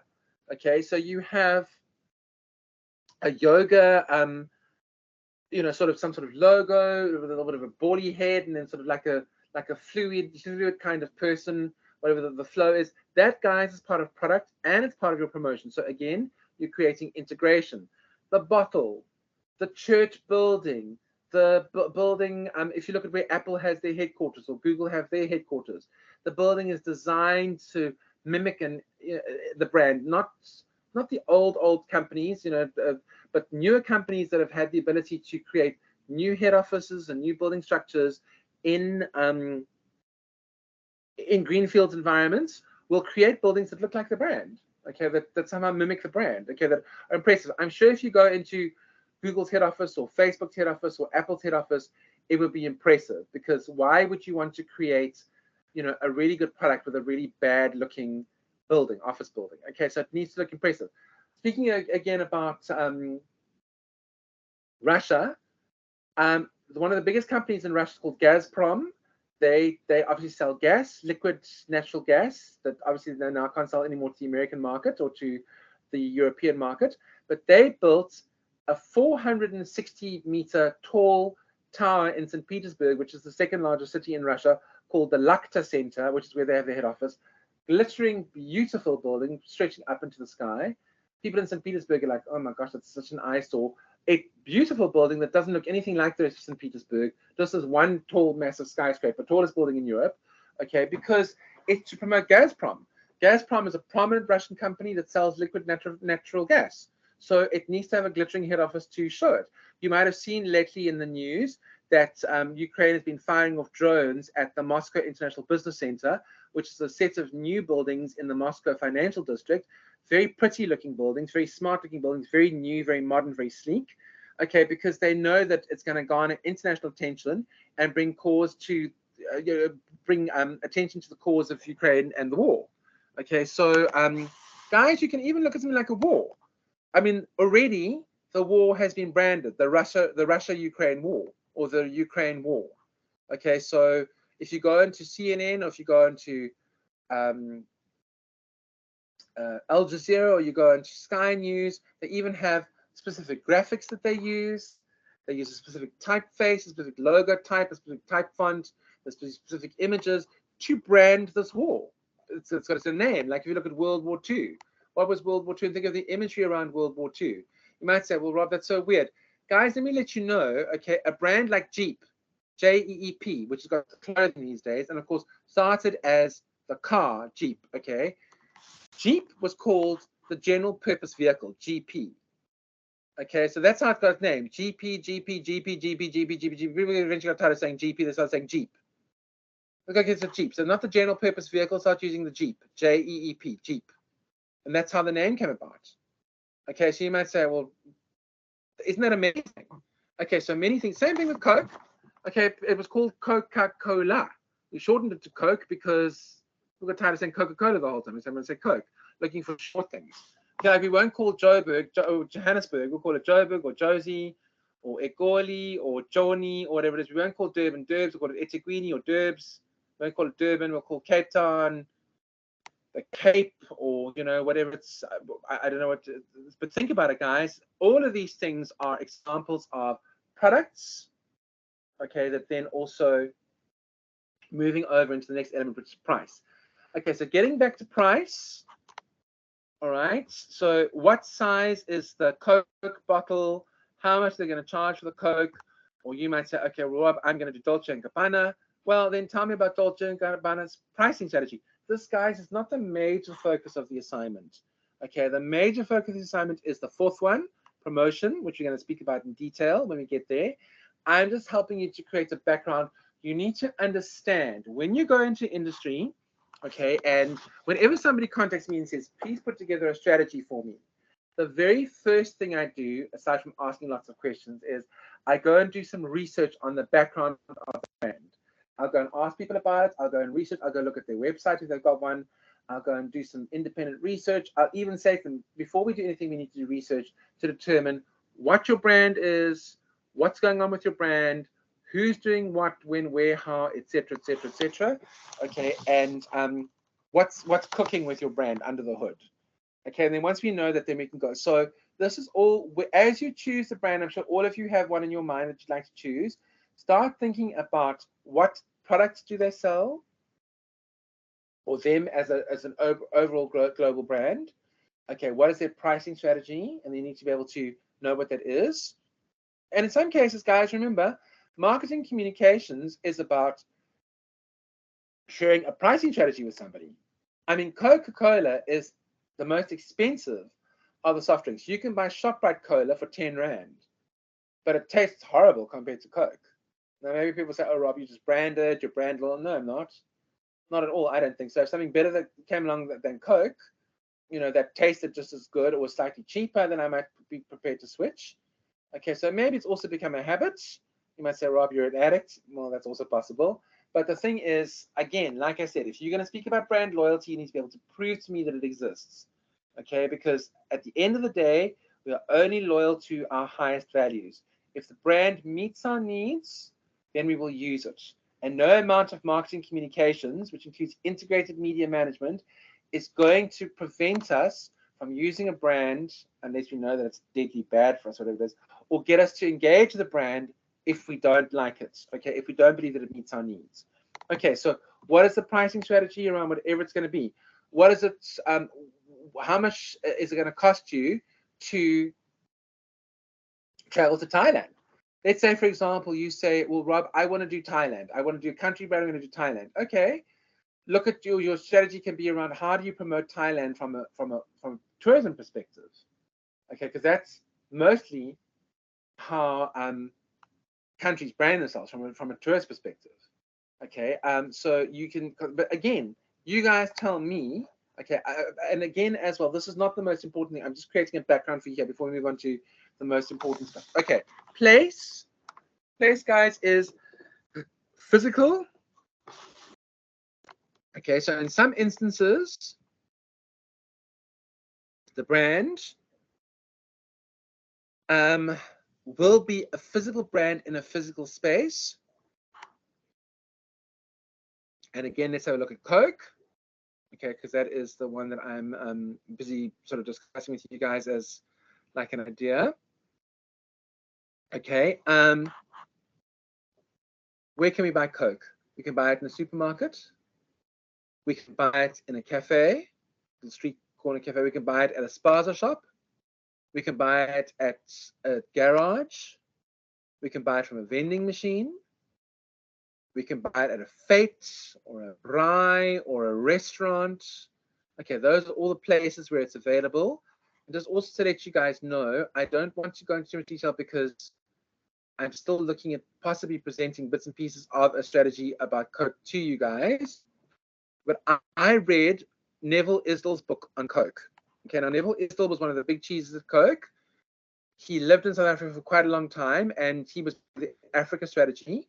And they specifically said one of their strategies was we need to be able to find potable water sources in every single African country because our mission is to be able to provide a Coke within walking distance of every single African. That's over 1 billion people, 1.2 billion people. Every single one of them has to have access to a Coke. Now, as you guys may know, maybe you don't, Coke doesn't sell the bottles. They don't ship the bottles out. They sell the syrup, okay, to somebody, a person, an intermediary in South Africa, South African breweries or South African beverages, SAB, okay, to my knowledge. Okay, so you use an intermediary and you use local water. Okay, but it has to be fresh water. It can't be unpure water or, water that's got impure water that's got, bugs in it and, viruses and diseases and whatever. It's got to be pure water. So they then sell the syrup. They then reconstitute it into Coke and then gas it up in the bottle in the country, and then they distribute it usually. Not all African countries. South Africa obviously is a major Coke producer. Okay, but then it gets shipped up into, that's why you see Coke trucks all over the place. It's part of their strategy. Okay, that is also why you'll see Coke tastes different in different parts of the world because they use different water. Okay, so you may be used to the Coke that is in a specific area. If you go overseas, it tastes a little bit different. It's not completely different, but it does taste a bit different because they use different water. Okay, so guys, you can see where is the place. If it's Dolce & Gabbana that you're choosing, what does Dolce & Gabbana sell? They sell luxury goods. What luxury goods?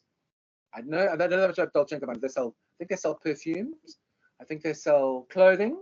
Okay, so where do you put your Dolce & Gabbana clothing? Into a Dolce & Gabbana shop, in a shopping center? Do you sell it on the side of the road? Do you sell knockoff clothing? Okay, do you put it into a retailer like a Woolworths or an Edgar's or a Mr. Price or an H&M? You know, what happens? I don't know. You guys would need to be able to tell me what the strategy is when you present your brand. Okay, so place. And in some cases, guys, if you're dealing with a service or an idea, there may not be a place. It may be online, in which case then it doesn't have a physical presence. Okay, it's an online digital presence, which is also fine. Okay, or think of it like Google. Aside from their head office, which is in the San Francisco Bay Area, to my knowledge, okay, Google doesn't, it's all digital, it's all online. There's nothing physical. We don't go and buy a Google, whatever it is. Same thing with something like Take-A-Lot. Think about Take-A-Lot. Take-A-Lot and even Uber. Okay, Uber is just the app. It's run by a whole bunch of people, but Uber is the app. Uber is just a service. It's the physical guy who uses his car. And a couple of years ago, I remember they said, excuse me, the biggest taxi company on earth doesn't own a single taxi. Why? Because they use people to do it for them. The biggest hotel group on earth, Airbnb, doesn't own a single hotel, doesn't own a single lodge, doesn't own a single bedroom. Okay, doesn't own a single bed. They just use people. So it's a content aggregator, which is also a very interesting development in the digital world. Okay, and guys, think about if it's a concept. So let's say, for example, you are quite determined to promote the 420 movement. Okay, so you're big into weed. Okay, you want to promote 420. 420 is now legal in South Africa. As you know, you can smoke weed, etc. You don't want to actually go sell the weed. You don't want to grow the weed. You want to promote the idea that cannabis is healthy, cannabis is cool, and you want to do the whole Bob Marley thing and, you know, hey man, you know, we be jamming and then let's all get happy and whatever it is. You want to promote the movement. Okay, that isn't in a specific place. That's just a concept. It's an idea that you want to promote. Okay, so that is going to have a completely different distribution strategy. That's what place is about. Okay, distribution strategy to something like a bakery. Okay, that's selling, you know, Albany bread. Their stuff that they sell is going to be completely different to a strategy where you try to promote an idea or whatever it is. In the instance of, let's say, for example, a church. Okay, I don't want to go too much down this road, but in a church, the only place is the church building. But what about all the home cell meetings and the Bible study groups and the etc. Somebody asking a question, or okay, Dennis is trying to get back into the group. Okay, cool. Okay, so guys, you can see over here as well in terms of the okay, so it's the church. Now let's have a look at somebody who's dead as a brand, Gandhi. Okay, what did Gandhi stand for? Satyagraha, which is this passive resistance. We don't take up arms. We just do passive resistance. We sit quietly in the corner. We say we're not going to get off the train. Think of Rosa Parks back in the 1960s. I think it was early 60s in the American South, and she said, "I'm not getting off the train." Rosa Parks is now venerated and respected across the world because she said, "I'm not going to sit in the back of the bus because I'm black. I'm going to sit where I want to sit because we have integrated buses." Think of something like Maya Angelou, who's now passed away. Okay, Maya Angelou it's about what she was. She was a poet. She was like a slam poet, jam session kind of woman. But it's her ideas. It was the ethos of her, the thinking of her, what she stood for. That is what has endured about her. That's not really a product. That's a way of life. That's a way of thinking. That's a way of, whatever it is. I think of another example now, just in terms of way of life. Parkrun. If you guys, I don't know if you guys are interested in Parkrun. Parkrun does a meeting every Saturday usually, and they organize it per venue. So they've got one over here where we stay. You do a parkrun on the beach, part of the promenade, and also on the beach. Okay, and you run up and down. They've also got lots in Joburg, all over Joburg, Sandton included. Okay, so that's not really. It isn't a place, but it's not really. They haven't got a building. They all communicate with you via online, and it's just the notion, the idea of health and fitness. How would you promote a concept like health and fitness to somebody who is not necessarily interested in health and fitness. Okay, so that would be that's your place, your place idea. Okay, then next let's have a look at promotion. Okay, so guys, promotion is how do you promote the first 3 P's? How do you promote this to the audience? Okay, and guys, just to let you guys know, the promotions mix is the same thing as the marketing communications mix. So this last element, this last P of the 4 P's of marketing is where you guys are going to be focusing on. That's what you guys are going to be focusing on. So it's good to create the context, but you are focusing on this last element, the promotions mix, otherwise known as the marketing communications mix. That is what we're going to focus on. Okay. All right. So let me finish this slide. Then we're going to take a break. I'm not quite finished the slides, but we can take a break. Maybe it's in about 15 minutes or so, maybe for 10 minutes or so. If you guys need a break, okay, just to grab some water or run to the bathroom or have a cup of tea or something if you'd like. Okay, and then we'll continue with the class. I'm very pleased to see that people have stayed in the class today. It's very good. Not everybody, but some people have stayed in the class. Okay, cool. All right, guys. Now, the 4 Ps, back in the 1990s, we started sensing a shift. And again, there's a shift, but it stays the same. So we shift, but we stay the same. Started getting a sense that the marketing mix had changed from the 4 Ps to the 4 Cs. Okay, and it has, but it also hasn't.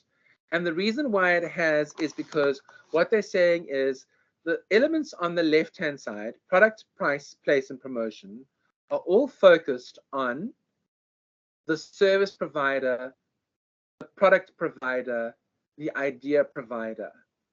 Whereas the elements on the right-hand side, consumer, cost, convenience, communication, are all focused on the person who uses the product, the end user. And the end user is the reason why you exist. If the end user stops using your product or service or idea, you no longer have a position, you no longer have anything to sell. And remember I said to you guys in the first class as well, if you're providing a product or a service to somebody, okay, and you are able to go to a company, or if you are entrepreneurial, provide a product or service to somebody, and you solve a problem, you're able to overcome some sort of problem and meet a human need, you'll always have a job and you'll always make money. Okay, so that is why I'm grateful to you guys, okay, because without you, I don't have a job. If you guys didn't come and attend Boston and come to my class, I wouldn't have a job. Okay, so I'm grateful to you guys. And the idea is, you might say, well, Rob, what benefit do you bring to us? The benefit that I bring to you guys is a huge wealth of knowledge and experience that can help you on your journey into industry, wherever that journey may be. Okay, so that is what I bring to the party. But the focus, guys, has definitely changed in the last 30 years or so from being as what we call, in some instances, inside out to outside in. So inside out is when you start with activities on the inside of the company that then go out and you share those activities, okay, with people on the outside. These days, what happens is, because of social media and because of disintermediation and because of competition and because of brand disloyalty, etc., what happens is people on the outside will share with you going in. Okay, so they're on the outside going in. So it's not anymore about the company, but about the person who uses the company. That is where the focus needs to be. And companies that focus on the end user, okay, are companies that are successful. Look at what Unalena said in class at one time when she said, oh, Rob, you know, Apple has elements, buttons, concepts, ideas that I wouldn't even have known to need. But now that I've got them, I love them and I use them. And that's what I expect from Apple. Gosh, I couldn't handle the pressure. It would be so hectic. But anyways, Apple seems to flourish and that kind of thing. That's why they're constantly innovating. Okay, so, I mean, remember, guys, at one stage, just to bring you guys into the picture, when cell phones first came out almost 30 years ago, and so cell phones have actually been around since 1976. They were first invented, these big bricks, and even earlier, I think it was a late 60s invention, but commercially available around the world from about 30 years ago, 1993, 94, 95. That's when it started becoming. There was no such thing as a phone that had the ability. They could barely send SMSs. Okay, the very first phones I don't think could send SMSs. Okay, and they were these massive, huge bricks with these aerials you had to pull out. They were these big, clunky things. They're certainly mobile devices as such. Okay, there was no such thing as WhatsApp. There was barely even an SMS. There was nothing like being able to connect to the web from your phone, being able to take a photograph with your phone, being able to film video with your phone, being able to access any social media from your phone. That all came later. To be able to listen to music from your phone, there was no such thing. Phones didn't play. You had your tune. That was it. Okay, then maybe one or two other ringtones. Okay, that was like the ringtones. There was like these very basic things. There was nothing like you've got today. Okay, and the idea of listening to music from your phone. That's why, speaking about Apple, okay, I also say okay a lot, and I say okay a lot, and you know, okay, and you know. So please forgive me if I say okay and you know. I'm just trying to formulate thoughts in my mind as I speak to you guys. So if you look at Apple, it's no longer an iPod. We don't have iPods anymore because iPod has now been built into the phone. It became superfluous. When the iPod first came out, it was revolutionary. The whole idea of being able to listen to music on a little device that wasn't a Walkman or a Discman or a radio or a record player or etc. was revolutionary 20 years ago. But as phones developed, remember, we started getting smartphones from 2006. We started getting tablets from 2010. Okay, and that's where we are. And who knows what the future holds? In the future, if you guys have seen a movie that's a couple of years old now, about 20 years old, actually called Minority Report, if you have a look, the whole idea of this built-in internet, you have like some sort of wireless device in your body. And if you want to click on the internet, what you do is you just press a button, and then the sort of screen comes up in front of your eyes. That's just, you can walk, it's like a holographic projection. Okay, that's how the internet, they say, is going to look in the future. They're not going to have a device. It's going to be a holographic projection or some little thing you plug into your head, into your whatever it is. It's going to be a holographic projection, and that's what we're going to do. So who knows what the future looks like? But if you have a look, all of these companies are now focused on creating products and services.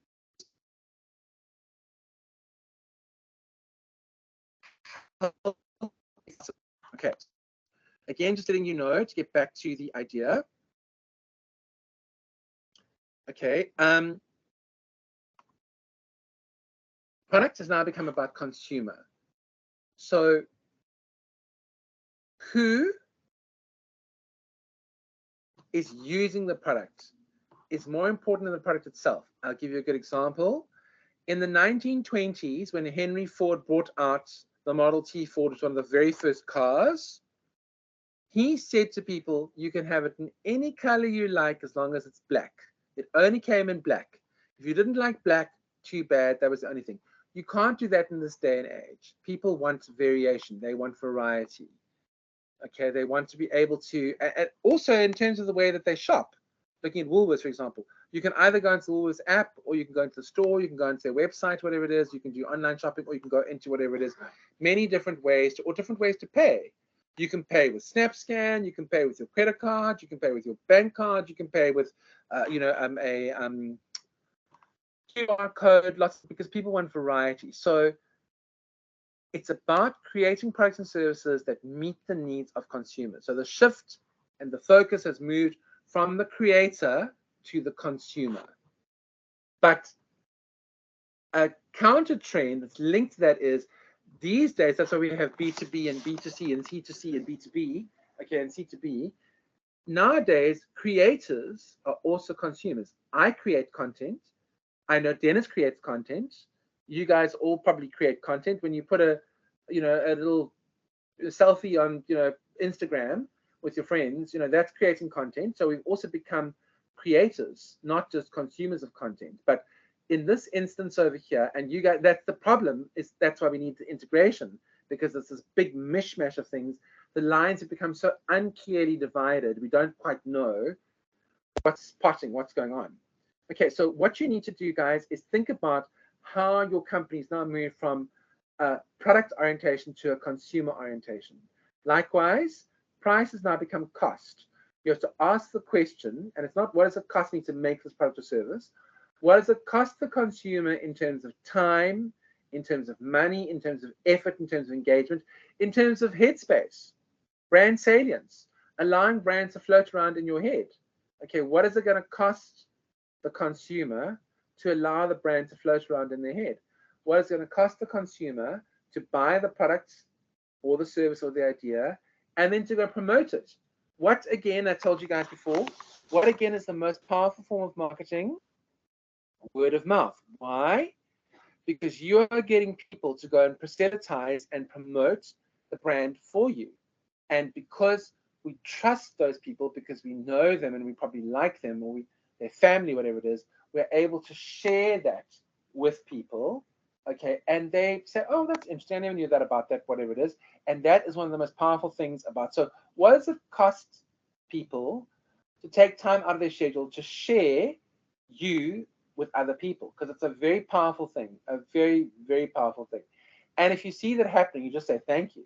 Thank you to people, you know, just be grateful and say thank you so much to people for saying and doing these things. It is a wonderful thing. Okay, so moving along then, place becomes convenience. So guys, excuse me, these days, it's about how can I procure the product or service idea super easily. This was made even more apparent during the COVID-19 pandemic, where people couldn't leave their homes. Okay, what happened? We saw a massive spike in Netflix sales, Netflix subscriptions, a massive spike in online stuff, a massive spike in people being at home doing things from home, massive spike in people working from home, etc., etc., etc. Okay, but then remember the pendulum swung the one way to the extreme, and then after the pandemic swung the other way to the extreme. People started canceling their Netflix promotions. I'm tired of being at home. I'm tired of being indoors. I want to get out. I want to go see the sun. I want to travel internationally, overseas. Companies like airlines were laying off staff left, right, and center during the pandemic, then couldn't hire them back fast enough once the pandemic was over, because there was this huge, massive need for people to fly and travel and go overseas and see things and get out and go to the beach and go to the park and go to, you know, a castle and go to a party and those kinds of things. Okay, so nowadays it's about convenience. And again, let me refer you to Coke, with Neville Isdell saying we wanted to put a Coke within walking distance of every single African. That was their strategy for Africa. Okay, 1.2 billion people. And let's say, like me today, they all spend 30 Rand on 2 bottles of Coke. What's 30 Rand by 1.2 billion? Gosh, my math is terrible. Billions and billions and billions and billions of rands or dollars or rands, okay, that they just spent on the whole thing, because you make it easier for them. And I can tell you this, guys, if Coke wasn't readily available, do this test with yourself next time you walk around somewhere, okay? Go and have a look. Walk into a cafe, there's a Coke fridge, branded as Coke, full of Coke. If Coke wasn't available, and there are only 3 countries in the world where Coke is not available, by the way: North Korea, Myanmar, which used to be called Burma, and Cuba. It's the only 3 places in the world where they don't sell Coke. And I think they've actually started selling Coke in Cuba now. Otherwise, you can get it anywhere. It is what we call, in English parlance, ubiquitous. It's everywhere. Okay? Think about it. If Coke wasn't available everywhere for you to consume, it would lose market share. People would stop drinking it because it wasn't easily available. And that is why there are very few companies in the world that have as good a strategy for distribution in terms of place/convenience as Coke does. Think about it as well. Ornalena says, okay, I want to go buy myself a new phone, or Lindiwe says, or Dennis, and you guys all love Apple. Okay, or Michelle says, I want to go buy a new phone. Okay, cool. Okay, and you want to go buy a new phone, and you go to Telcom, and you say to Telcom, okay, guys, can I get a new phone? Oh, we have stock. Oh, you haven't got stock. Oh, you haven't got stock. You haven't got stock. And you go there for like 6 weeks and there's no stock. You still, please give me a time.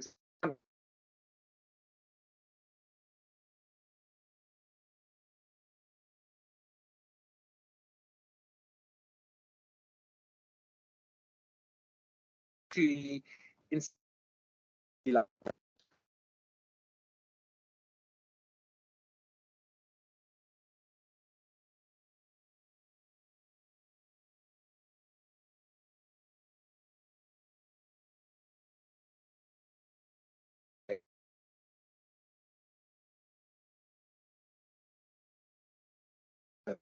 they don't exist anymore in a BlackBerry. They're old, outdated technology. Apple and Samsung have massively taken over the market. So because they didn't innovate. Think back to your Jews and your king about innovation, about how companies need to change the pace. All of that stuff, guys, is written in your textbook, King. All relevant to everything we've discussed today. Your job now for your assignment is to go find bits and pieces from King that you can relate to the brand that you're going to be promoting as you do your assignment. Okay, so guys, convenience, very important. You must make it easy for people to get hold of your product or service or idea, otherwise it won't take flight. Okay, and then the last one is promotion becomes communication. Promotion, guys, is generally regarded as one way from sender to receiver. That's one way. Communication is regarded as two-way. Back from receiver to sender. There's always feedback in the channel. Must be feedback. People must be able to communicate with you both ways. And do you guys remember, if you see Titanic, where Jack is in the water with Rose and he's busy freezing to death, and he says, I intend to write a very strongly worded letter to the White Star Line, which was the company that owned the Titanic. Okay, and then of course he died and he wasn't able to do it.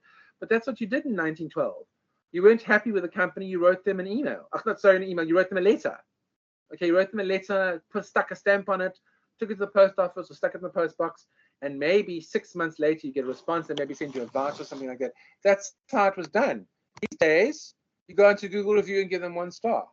Or you go into Facebook and give them a bad review, whatever it is. And people generally, not always, but good companies will respond and say, I'm so sorry for your bad service.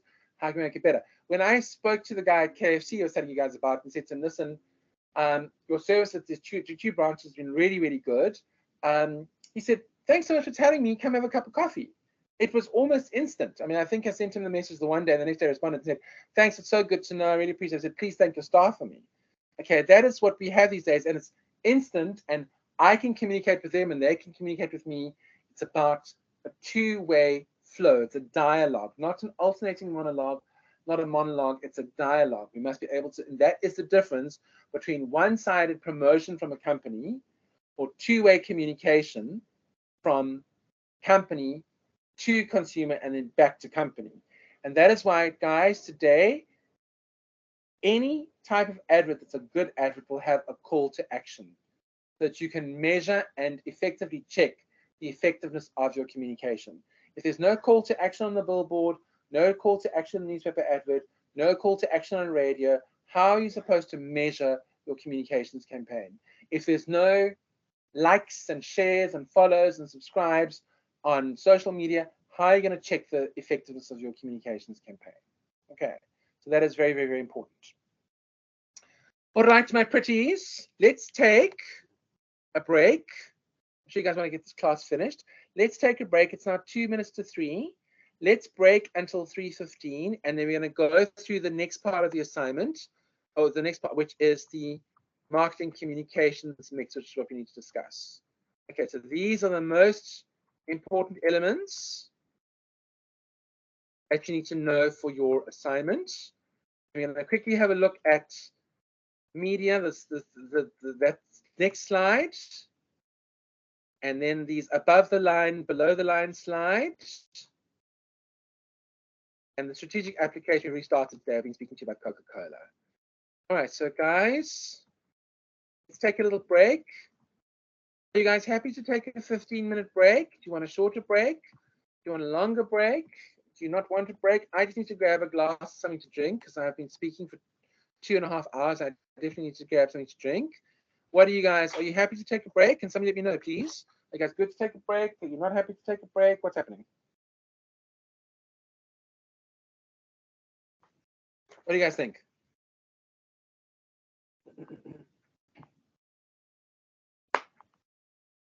Annalena, Michelle, Indiwe, Dennis, Fuyo, you guys happy to take a break?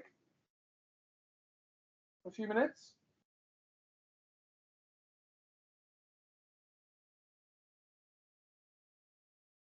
Okay. In the absence of nobody speaking to me, probably all ignoring me, that's fine. Any less loved, I know you guys all love me. I'm going to take a 15-minute break, and I'll see you guys back here at a break at 15:55. Thank you, Lindiwe, aka Beverly, aka Miss SRC. Cool. Thank you so much. I'm taking a break. I'll see you guys in 15 minutes. Thanks, guys. Enjoy your break. Bye.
Hey guys, okay, we're back.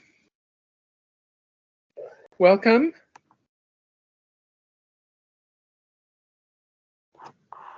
Okay. So let's continue then. Excuse me. All right, so now that we've looked at the 4 elements of the marketing mix, again, the marketing mix is not the focus of this assignment, but it's a good background for you to know, to have when you're doing an assessment of the environment in which your company or your brand or your product or service functions. It's a good idea to also understand those elements of the marketing mix so that you can create the best possible product or service. Okay. So guys, this is the question that comes from the first semester. Is integrated media management the same as integrated marketing communications? Yes and no.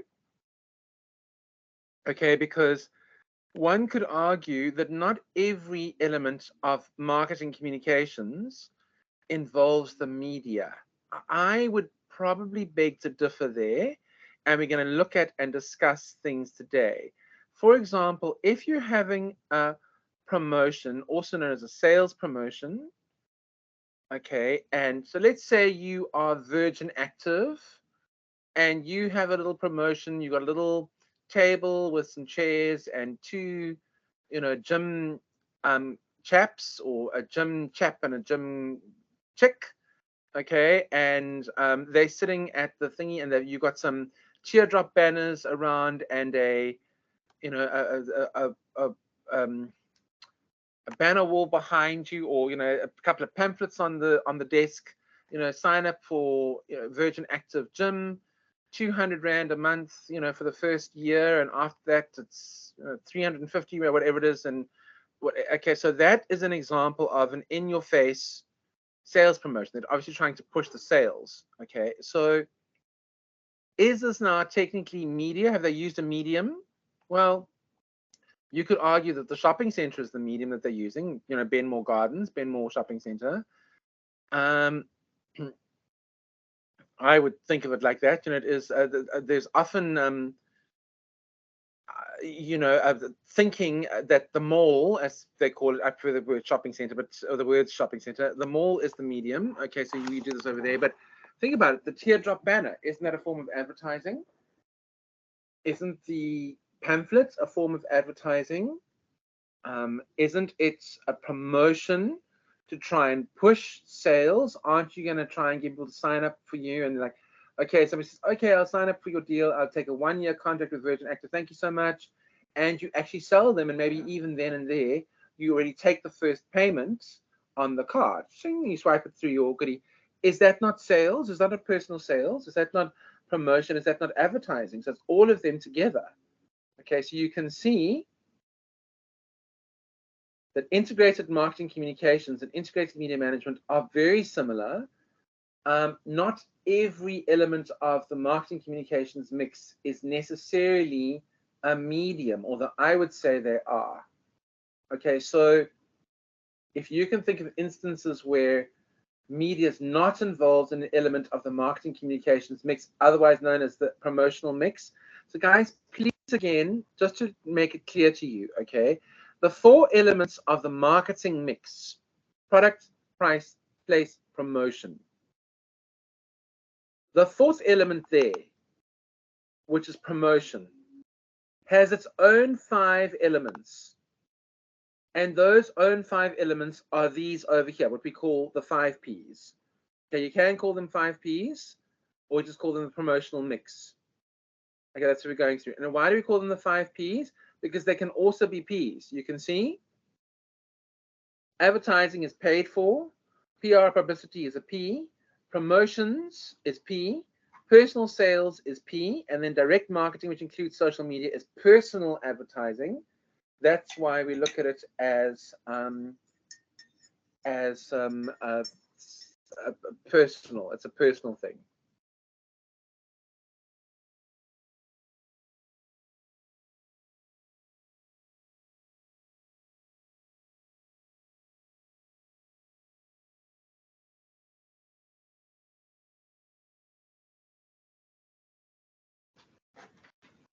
Okay, so guys, let's go through each of these elements in detail, and then we're just going to go through the one other slide. We are going to be busy now. Just to let you guys know, my power is dying at 4. I'm then going to tether my computer to my mobile device so that I can still have access to Wi-Fi, but it might crash, momentarily. So please stick with me. Okay, and obviously you can still watch this video if you need to, but I'm glad you guys are still with me in class. Okay. All right, so guys, again, just to remind you, the marketing communications mix, otherwise known as the promotional mix, is the 4th P of the 4 Ps of the marketing mix. But the marketing communications mix, aka the promotional mix, has its own mix of 5 Ps: paid, PR, promotions, personal sales, and personal. Okay, otherwise known as these elements over here. So let's have a look. Okay, and yes, integrated marketing communications is essential today. Like I said to you guys, think back to the to the 1950s. Okay, where it was sufficient for you to advertise on TV only. Okay, you didn't have a bigger budget than that anyway. You couldn't necessarily advertise on all the media, but if you advertised on TV, you'd probably cover maybe at least half the market. If you advertised on radio, you probably covered 3/4 of the market. If you advertised in a magazine, you probably cover the female market, also possibly the male market, but a lot of the female market. If you advertised in the newspaper, you probably cover most of the male market. But these days, there is no such medium that gives you the silver bullet. No medium, no idea, whatever it is, gives you a full spectrum that covers the whole market, unless you kill many birds with one stone and use many media together. And that is the essence of the subject that you guys are doing, integrated media management. But again, as well, the reason why we integrate is because you can't have, campaigns that are not talking to each other, media that are not connecting with each other. It's got to be integrated. As Philip Kotler says, if you go read some of his books, consistent, clear, and therefore compelling communications. It's consistent across all the media. It's clear across all the media. And it therefore is compelling across all the media. I'll give you an example of a company that I use that do a website for me. Okay, they will, for example, say, okay, it is a digitally adaptive, sensitive website. So whether you look at your website on social media, sorry, on a tablet, on a laptop, on a PC, on a TV, or on a normal cell phone, it will adapt the images to work on that device so that you get that as being consistent. Okay, so what you see, even though it's on a different screen, looks the same the whole time. Okay, so guys, very important. We must integrate across the media to make sure that they're all talking to each other with the same message. And this is it's a very simple concept that's much more difficult to do than people think it is, than meets the eye. It's way more complicated to achieve because it requires, the devil is in the details, as I say, the nitty-gritty attention to details that will then help you to achieve this level of integration. Okay, the first element of the marketing communications mix then is advertising, which we can also refer to as paid. Why? Because advertising is usually paid for. You pay for airtime or space or whatever it is, and that is how you achieve your advertising goals in terms of creating eyeballs for certain products and services. So, guys, in this day and age, now you might ask yourself the question, Rob, is an advert on TikTok, is that advertising or is that social media? Is a website advertising or is it a website? What is it? Okay, if I see an advert on Facebook, is that advertising or is that social media? It's a good question, which you're going to go through now. So your rule of thumb is that this is all going to be stuff that's paid for. if you're paying for it, you could probably put it under the advertising banner. If when you present your strategy, you decide to put it under a different banner, as long as you can justify why you put it under that different banner, it's fine. But if you say to me, no, Rob, a website's actually publicity, well, if you're paying for the website, how is it publicity? Because now, publicity is one of those very interesting things, because publicity is also free, but it's also not free. It's also paid for.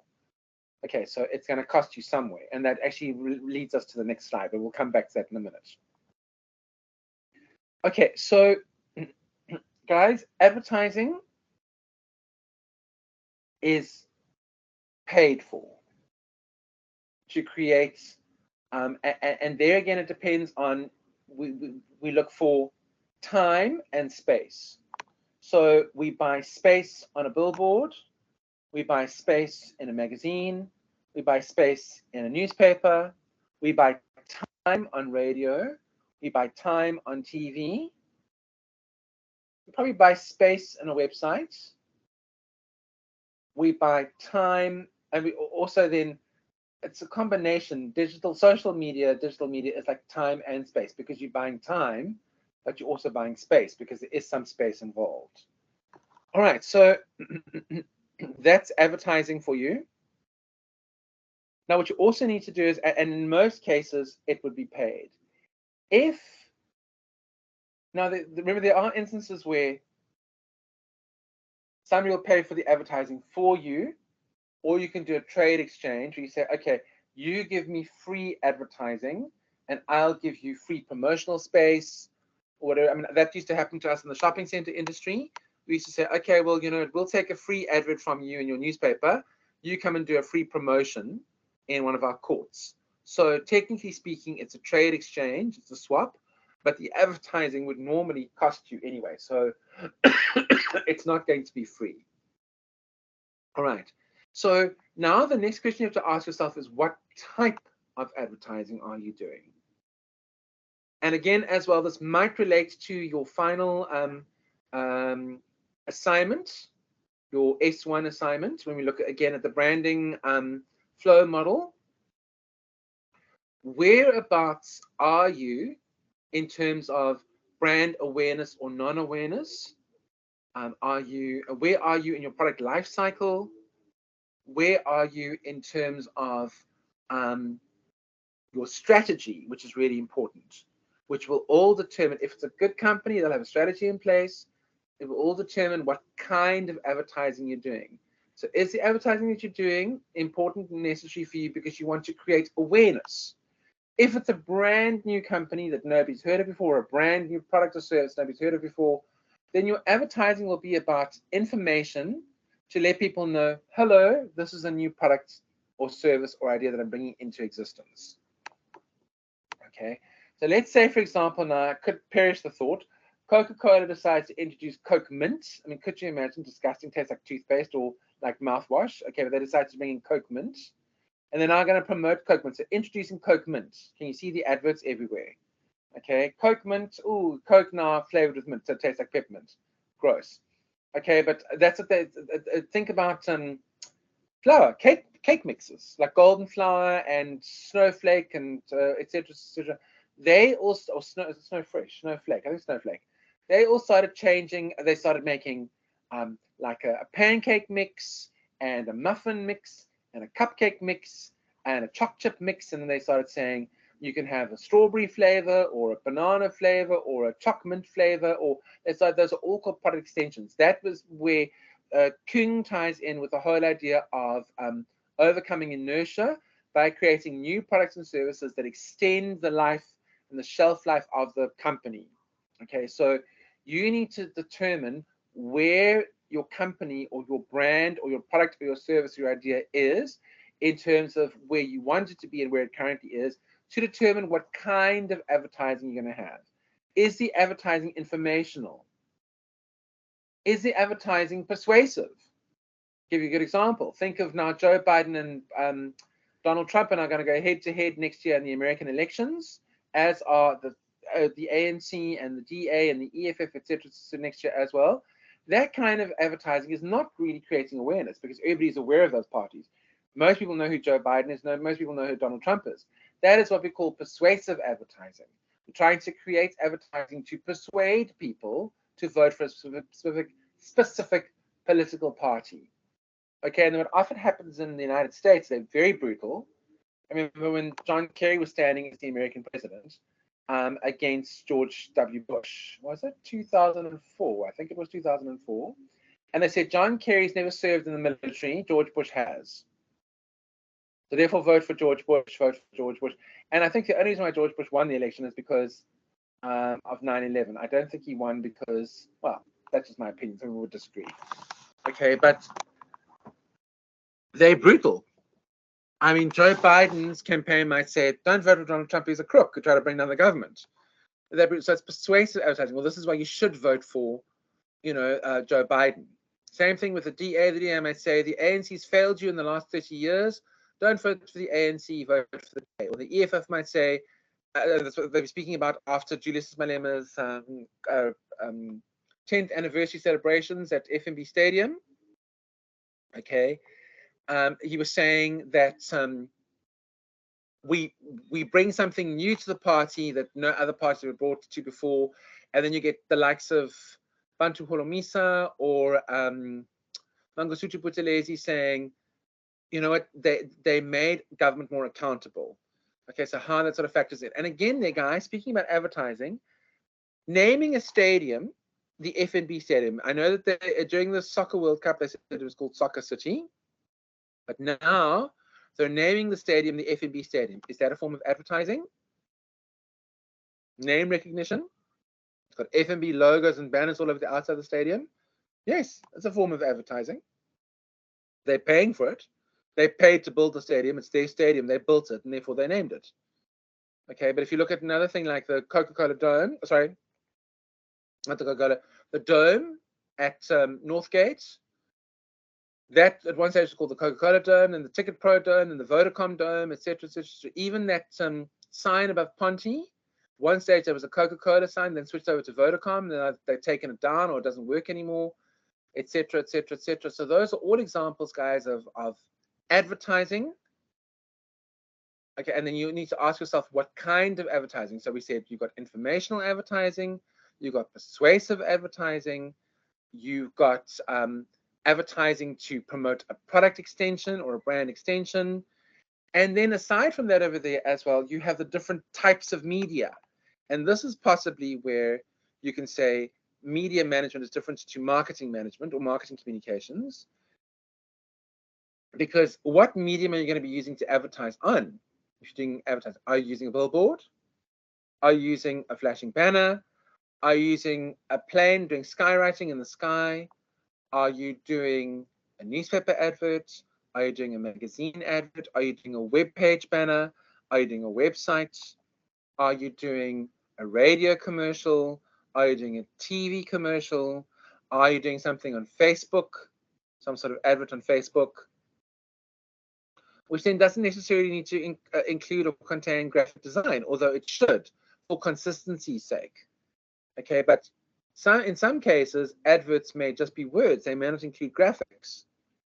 Okay, like if you've got a company, and I've been hired many times to do this, to create social media content that then gets used. So they're paying me to create the content. They then put it on social media, which is free technically, but if you want to boost it, you've got to pay for it. So that blurs the lines between advertising and, and other elements of the marketing communications mix. Okay, so guys, those are some of the ideas. Maybe your advertising is to create warnings towards people. Let's say, for example, you are the KZN anti-sharks board. Okay, so you will create warnings and say, please note, no swimming after dark, no swimming at dusk or dawn when the risk of shark attack is greater. Is that an advert for the KZN Sharks board? Is that just a notification? Okay, and then you can argue if it's sponsored by somebody, then maybe it is an advert for them. Schools. School that's got a big billboard for a company. This billboard proudly sponsored by, prominent paints, and we support,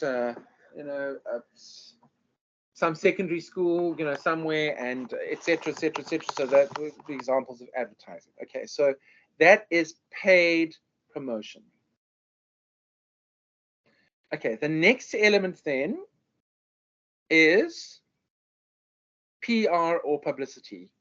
Now, the reason I put those guys together is because PR stands for public relations. Okay, and publicity can be linked to that, but isn't necessarily linked to that. Okay, so what is the difference between publicity and public relations?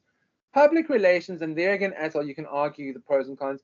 Does public relations include corporate social investment? Which it can. Okay, and when people are doing corporate social investment, are they hoping that they'll get some publicity out of it? So, guys, the difference in the old days between publicity and advertising is that technically speaking, publicity is free. So let me give you an example. You finish your degree and you are from Tembisa, and there is a little Caxton newspaper in the Tembisa Chronicle, and you put together a press release and you send a press release with a photograph of your graduation picture to the Tembisa Chronicle and say, Tembisa resident graduates with BBA degree. And they say, oh, this is wonderful. And they put a photograph of you into the newspaper with your degree clothing on, and they say, student X finally finished degree first in the family, etc., etc. That is an example of publicity because you didn't pay for the space. That is a newspaper running a human interest story or article on you in the newspaper, and that's just to create some. So they're promoting the brand, but they're not promoting the logo. They're not promoting. And when it comes to those kinds of things, Caxton's very fussy about what they put in, what they don't put in. If they sense that it's you trying to do advertising, they won't promote or push the angle. If they think that it's good community news, they'll probably put it in. But let me tell you as well, this is the difficulty of the whole thing. Okay, so now is there public relations? You phoning up the newspaper and saying to the newspaper, hi, how you doing? Nice to meet you. What's your name? Can I come see you, buy you a cup of coffee and take you a piece of cake? That's PR. That's public relations. You're building the relationship with them, okay, which can also deal with corporate social investment. This is a lot what NGOs, NPOs, not-for-profit organizations like the SPCA will do. They will try and build good public relations with people in order to get free stuff or to get publicity, which is supposedly free, okay, to promote their cause. So the difficulty now, though, is what happens is we have within the publicity fields, and this happens a lot with Caxton newspapers, for example. If you contact the advertising department at a newspaper, like a Caxton newspaper, and say, look, I'm now going to place a full page, full color advert in your newspaper, which will probably cost you about 35,000 Rand these days, okay, give or take, 35,000 Rand. In exchange for that, maybe not this week, but in a couple of weeks' time, I would like you to do an article for me on my brand, on my product, on my service, on my hotel, on my new chocolate bar, on my new brand of car, on my new car dealership, etc., etc., etc. And so I would like you to please run an article for me. So now, technically speaking, the publicity is free, but you managed to wangle the publicity because you paid for an advert. And because advertising is what keeps the newspaper afloat and pays the salaries of the staff who work there, including the journalists, they're more likely to grant you some publicity because they want to keep you happy as an advertising client. Now, this is where the lines get very blurred. Remember I spoke to you when we spoke last semester about newspapers, not newspapers, radio, and we spoke about the radio station, My FM, and we said, okay, the problem is that why would a radio station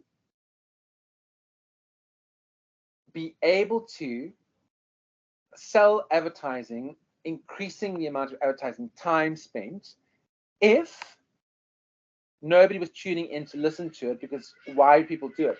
And people won't tune in and listen to a radio station only if there's adverts. So here comes the delicate balance between the two. So what do people tune into radio stations for? Entertainment, news, community, and stories. And guys, that is everything to do with public relations. Okay, so if you guys have to study, maybe you have studied publicity, maybe it's one of the elements. Apparently, I don't know how true this is. I've never worked at a newspaper as a service provider. I've always been on the client side for newspapers. But anything between half and 3/4 of whatever you see in a newspaper, especially a community newspaper, excuse me, is as a result of a press release. Somebody put together a press release and sent it off to the newspaper, and they decided to pick up on it and run with it. Okay, so the press release is probably written by a professional who does writing. I write a lot of stuff. Some of my clients, I write for them, and I've done many press releases, either and I have sent those through to newspapers, and they've published those press releases. So although the publicity technically is free, it's not actually free because you're still paying for it, because you've got to pay the person to write the thing. You've got to pay the marketing staff member who's going to write it for you.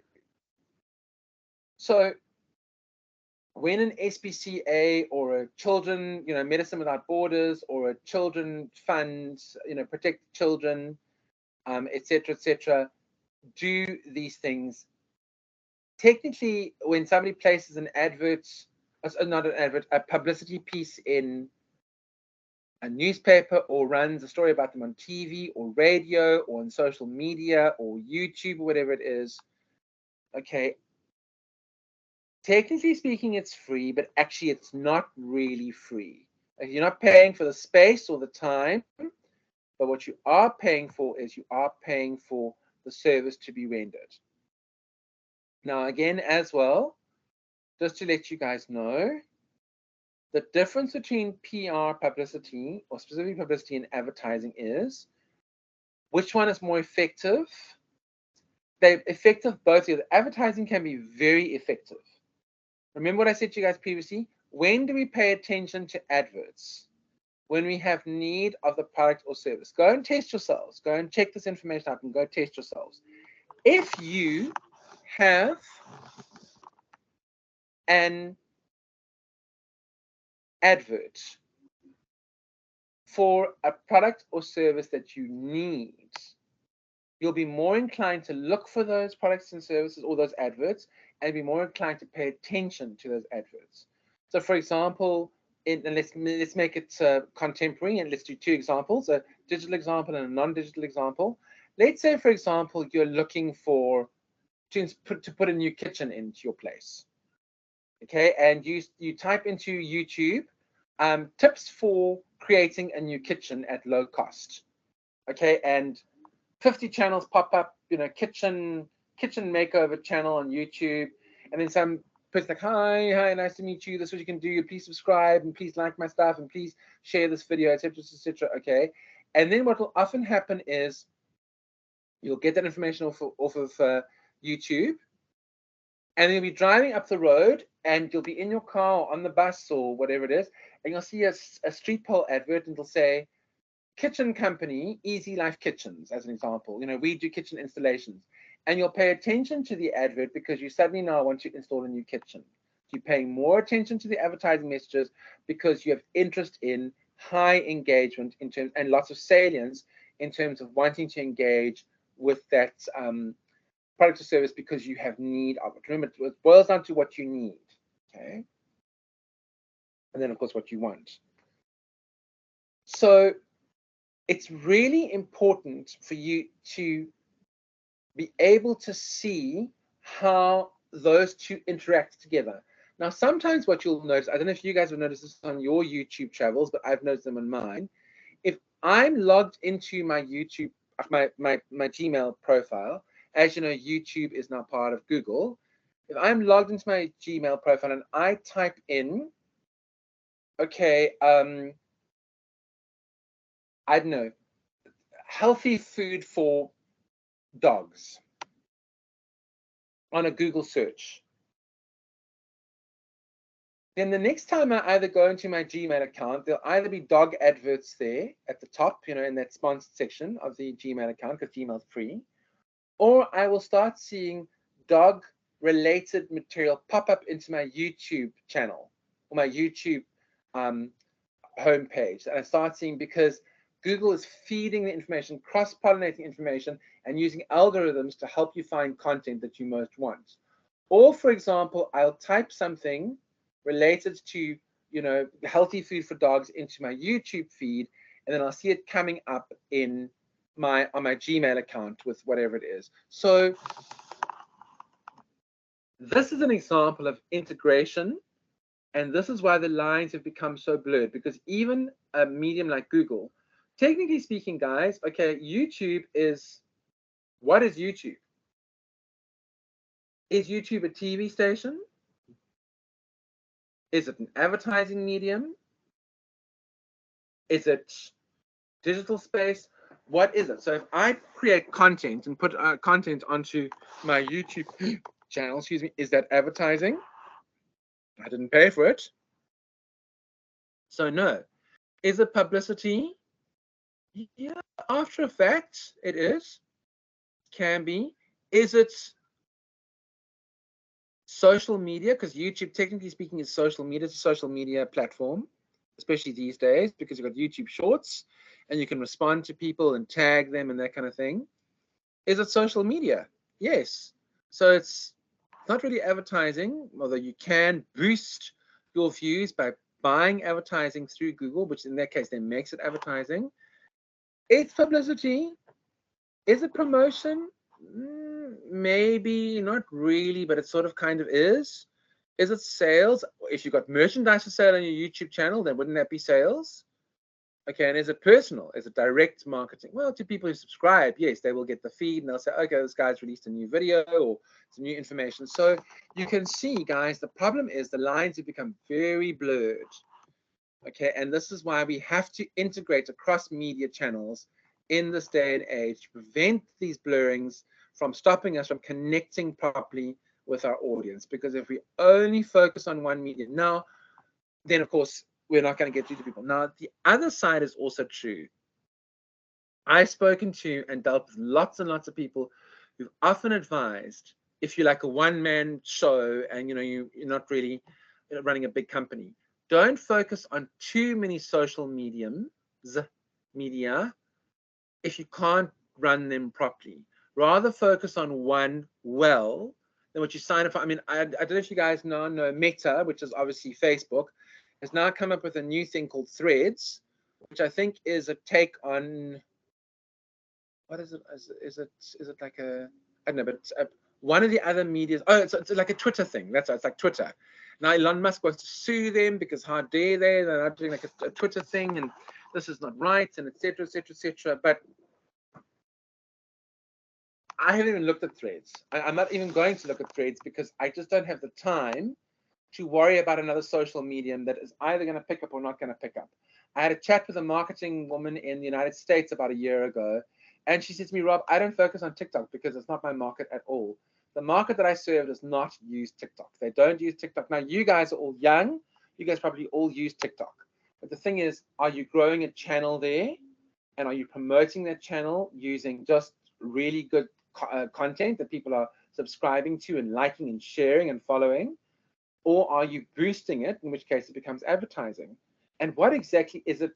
So like if you're watching, Seven Delan on TV, that's the actual TV show. Is that TV show an advert? Is it a product that's being promoted on TV? If you now advertise the Seven Delan show in between adverts, in between other shows on the station, is that then advertising?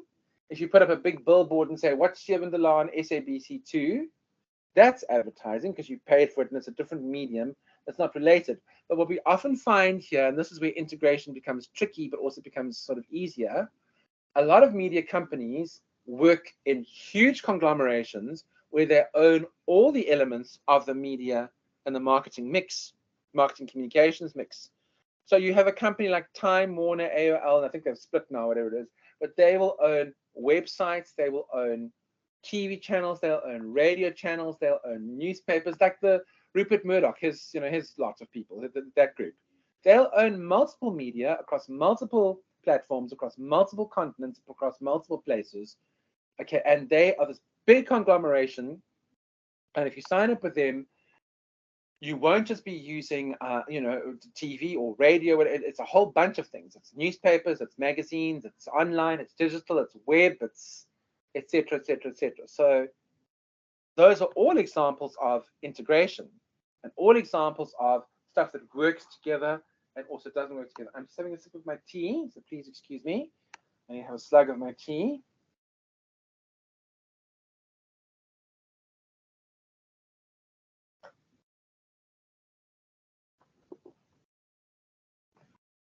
Excuse me slurping, you've heard me slurping.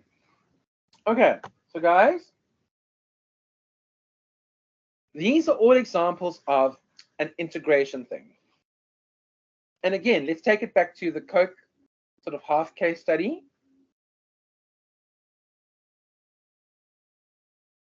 When does Coke advertising become publicity?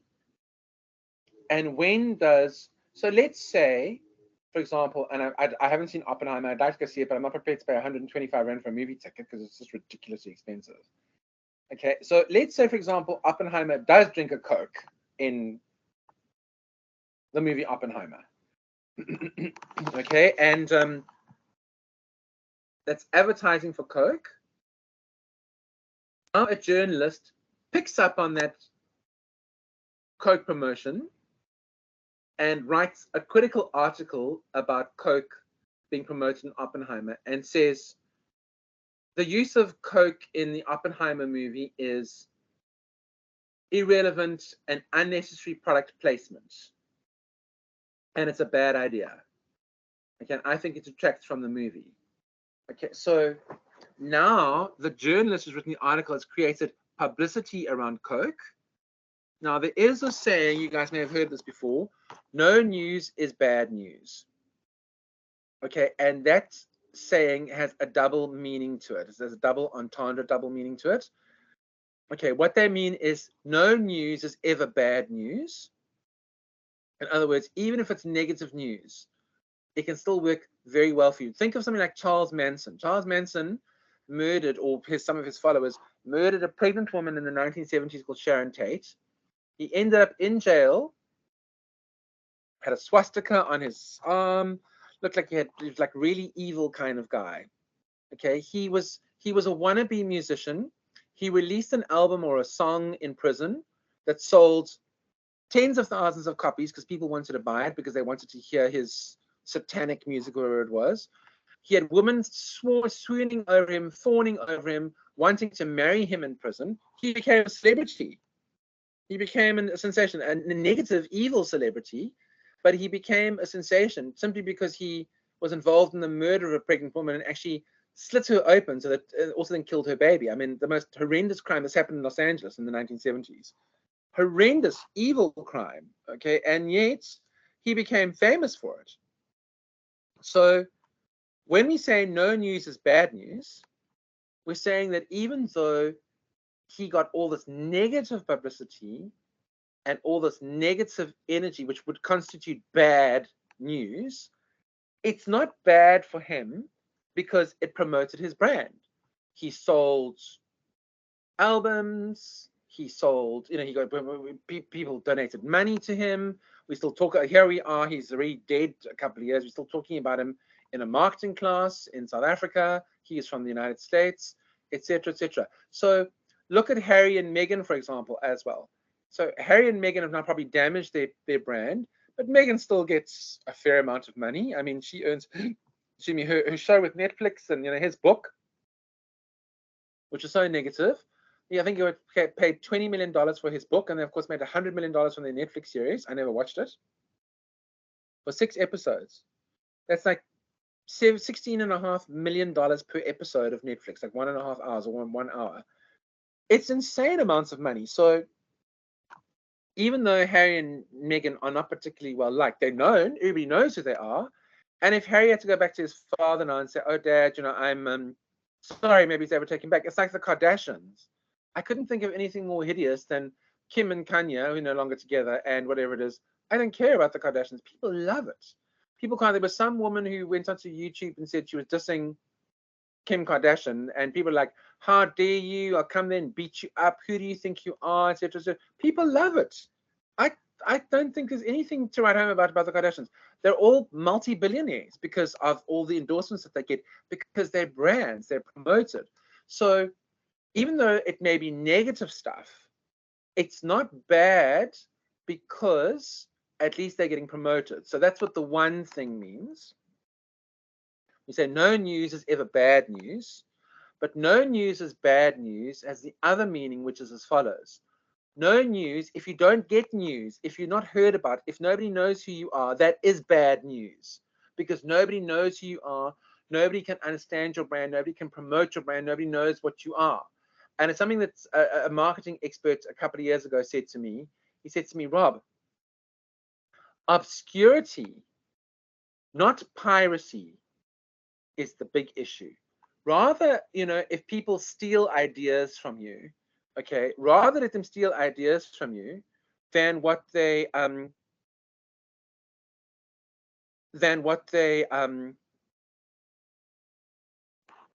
even know who you are. So as you can see, as I said to you guys, publicity, no news is bad news. In other words, no news is ever bad. If you get news, whether it's positive news or negative news, it's good news because you're promoting your brand. And when you don't get news, that is bad news because nobody knows who you are then. So that's kind of like how Meghan thinks, so Meghan Markle. Some people say, oh, Rob, I don't want that kind of pressure. I don't want to be in the limelight, etc., etc., etc. But that's the whole thing. Some people, absolutely adore. And trust me, the likelihood of Meghan Markle ever going hungry one night without a loaf of bread or without food in her stomach is highly, highly. She doesn't eat that much, but even if she didn't, if she ate more, highly, highly unlikely because she's a commodity. And people will pay money to listen to her speak, to hear what she has to say. I mean, even Oprah fell for it. And people say, oh, but she lied, etc. Well, she might have, but she still got Oprah's attention. And now maybe she won't get Oprah's attention again. But now she's an established brand. People will probably, for the next 10 years, know exactly who Meghan Markle is. Like Diana. Princess Diana, speaking of royals, okay, and going back to your first assignment, Princess Diana had a lot of negative publicity around her. She was bulimic, she was anorexic, she was Fruit Loop, she was crazy. She was also adored as a people's princess. And when she died, people were devastated. They were crying, they left flowers. It was a hell of a thing. It was a heck of a thing because she was a commodity. So remember, guys, no news is ever bad news. And not having news is bad news. That's the point that I'm trying to make. So you can make of that what you will. But again, how is this all integrated across various media? Okay. The power's going to die. I'm going to switch over, guys. You're going to have to give me a minute. I think the power's going to die. So please, if I go offline, please give me a minute to switch back on and just hang in there for me. Thank you.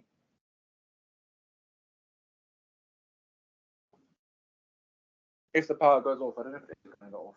Probably. It's still on for now, I see.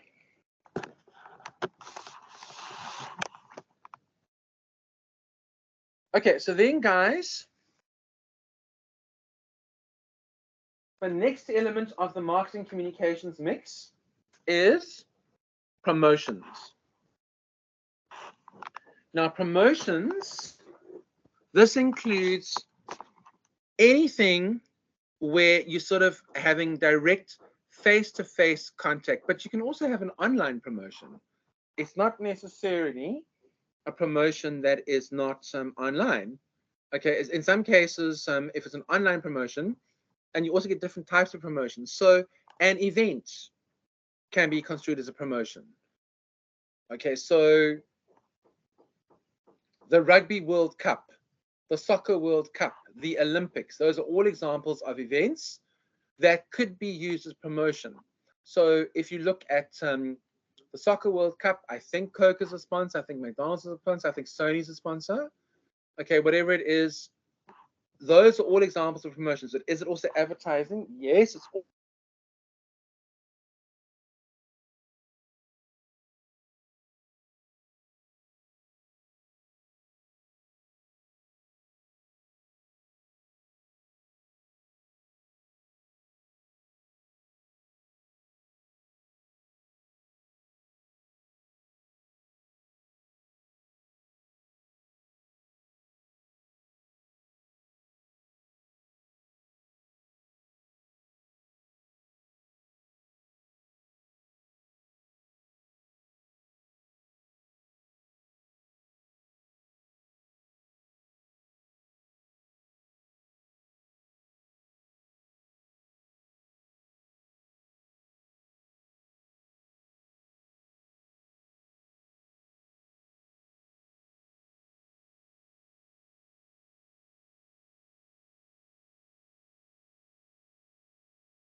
Hey guys, can you hear me? I'm back. Can you hear me?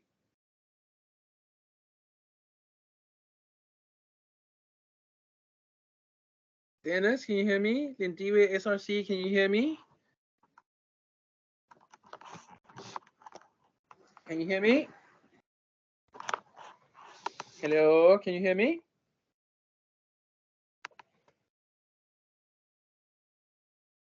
Can you guys hear me? I hope you can hear me. Okay. Otherwise, the recording can hear me. Okay, cool. Thank you, Lindiwe Beverly SRC. I appreciate it. Thank you. Cool. Okay, so guys, we're busy talking about promotions. So an event, I told you guys early on, let's say, for example, is my screen still sharing? I don't think so. Let me just quickly check. Probably not. Let me quickly see.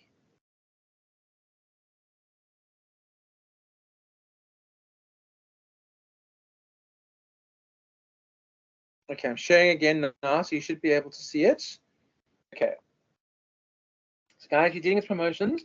So if you are Virgin Active and you've got a small display stand at the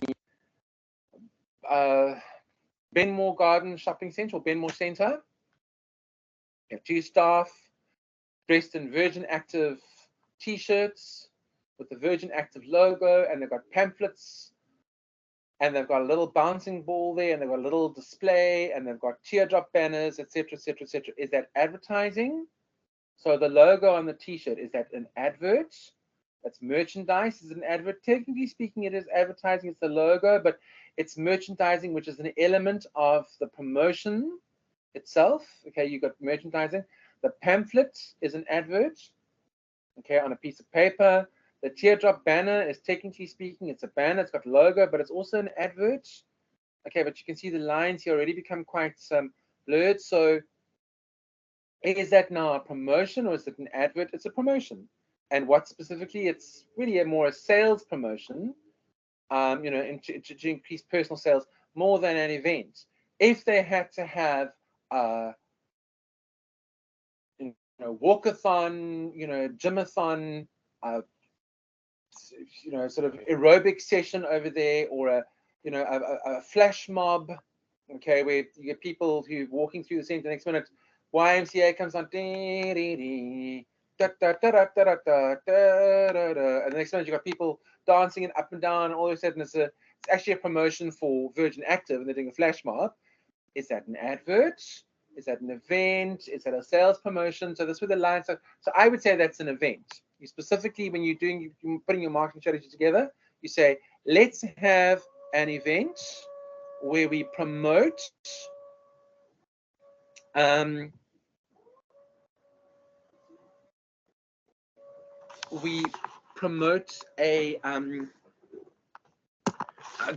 sale of Virgin Active memberships at this event, and we also have a sales promotion desk at the same time. So guys, you can see over there, and then also now you've got a very good marketing team who says, okay, we're going to link this event, this walkathon event, to cancer, and we're going to walk for cancer, or jiggle and jive for cancer, and, you know, shake our booties for cancer.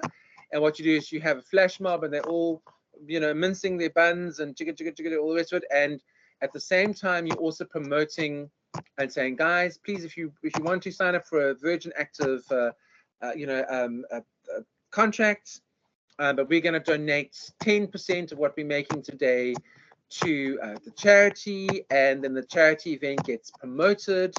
And you know, you put a press release out to the newspaper, and you get a TV station to come and cover it, and they're listening to everything and coming to see the whole thing. You get a photograph in the newspaper.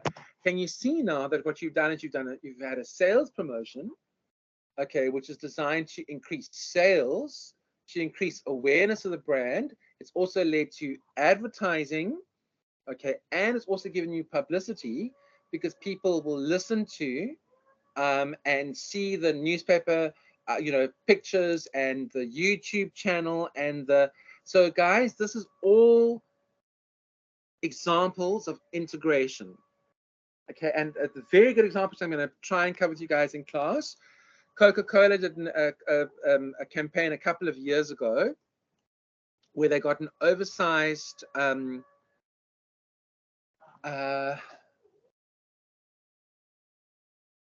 vending machine. And you couldn't actually put money into the vending machine unless you stood on somebody else's shoulders. So the campaign was something along the lines of buy a Coke for you and a friend.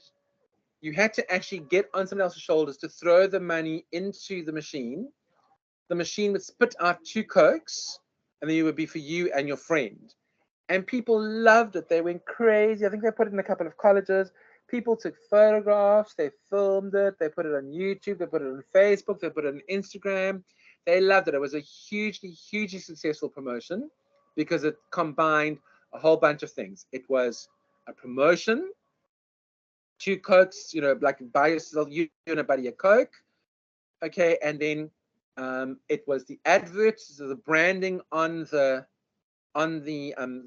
Coke vending machine itself, which is also about product placement. It's also about distribution, because where do you put the Coke machine?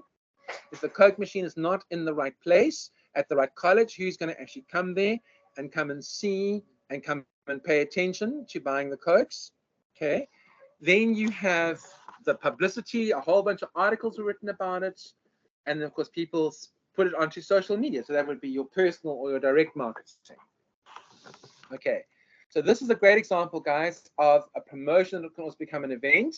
And when you do your assignment and when you go through your assignment, you need to be able to say to me, Rob, as I do my presentation, this specific event, and if you want to go and research the company or the brand that you're doing the thing on, and go and say,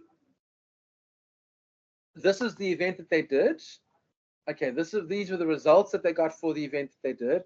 This is what happened. This is how it worked out. This is how everything panned out well for them, etc., etc., etc. And these are the elements of the marketing communications mix that they used, and these are the media that they used, and this is how those media were integrated across various platforms to create an integrated media management campaign. So that's, and if you do that and include your sources, you're flying in this assignment. You really and truly are flying. Okay, so that would be an example of promotion.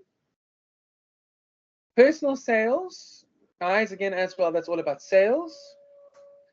Back in the old days, in the 50s, whatever it is, and you often have this thing. So telesales is an example of personal sales. My contracts are with Telkom. So I often have Telkom phoning me and saying to me, we'd like to get a new contract because, you know, you're due for whatever it is. And lately they've been bugging me a lot, asking for, and I said to them, guys, I'm looking for a new tablet. So do you have any tablet specials? No, we don't have tablet specials right now, sir. I said, okay, that's fine. Thank you. I'm not interested. When you have a tablet special, please let me know. And they always phone me like on a weekly basis. Do you have any? No tablet specials. But that is an example of sales. That's purely sales. When you have a sales force who goes out there to go and promote the sale of various products or services or ideas. Okay, you can argue as well, and again, without becoming controversial, whatever it is, people in a church, you get told, listen, guys, you have to go out and go make fishers of men. Nothing wrong with that.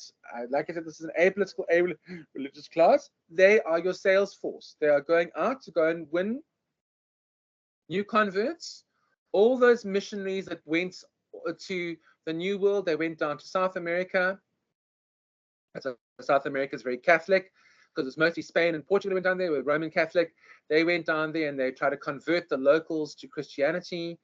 The growth of Christianity in Africa, it's all because of missionary work. That's one examples of personal sales, guys. You're selling God. I know it sounds vile, and I'm not trying to offend anybody. I'm just giving you an example, because remember, you can also sell an idea. What you're trying to do is let people know, listen, this is a great way to live. And maybe in some cases, you might say, Rob, this is the only way to live. I feel very strongly about this. That's fine. I'm happy for you. That's a wonderful thing. But you can see that that is an element of sales. There's an element of sales to it. Or, for example, in the old days, some companies only rely on sales. Okay, that's how they make their money. You got to go do selling. I remember a couple of years ago, we were in Thailand on holiday, and we spoke to a couple of people. We saw a sales promotion, at a shopping center. They were selling property in Thailand. We were at one stage interested in possibly buying some property there. And we contacted the people via email. Okay, and they sent a representative around and said, well, let's take you on a tour. I went on a tour, and then he contacted us a couple of days later and said, are you interested? And we said, maybe not yet. And that was purely the promotion, which is driving us to the venue, looking around, seeing the pamphlets in the shopping center, was all designed to help him push the sales. If you look at sales as well, the whole idea of converting somebody who is a prospect into a serious contender, into then an actual sale, overcoming objectives. There's a whole sales funnel that is involved in that thing over there, and how that works. And you need to be able to include that in your media, your integrated media management strategy. If, guys, it's a part of the way that the company is run. Let's say, for example, you are looking at a company that sells vacuum cleaners. Kirby used to sell vacuum cleaners door to door in the old days. Okay, if you wanted to buy a Kirby vacuum cleaner, it had to be through a salesperson. Insurance policies, Liberty, Sunlam, those are mostly still done through brokers. You can't do it off the bat. You need to have a broker. So that's an example of personal sales. And then, of course, they make sales commissions off of that. A very, very, very smart guy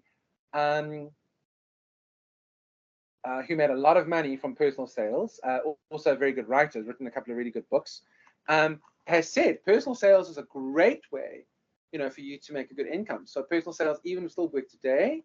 They say this may become automated in the future because of robots and AI and that kind of thing. But generally speaking, it certainly can involve people. If you get a good salesperson, they're very rare. Selling advertising space in a newspaper is an example of personal sales. These are all examples of personal sales. Okay, so guys, think about that and see how maybe it doesn't tie into your strategy at all.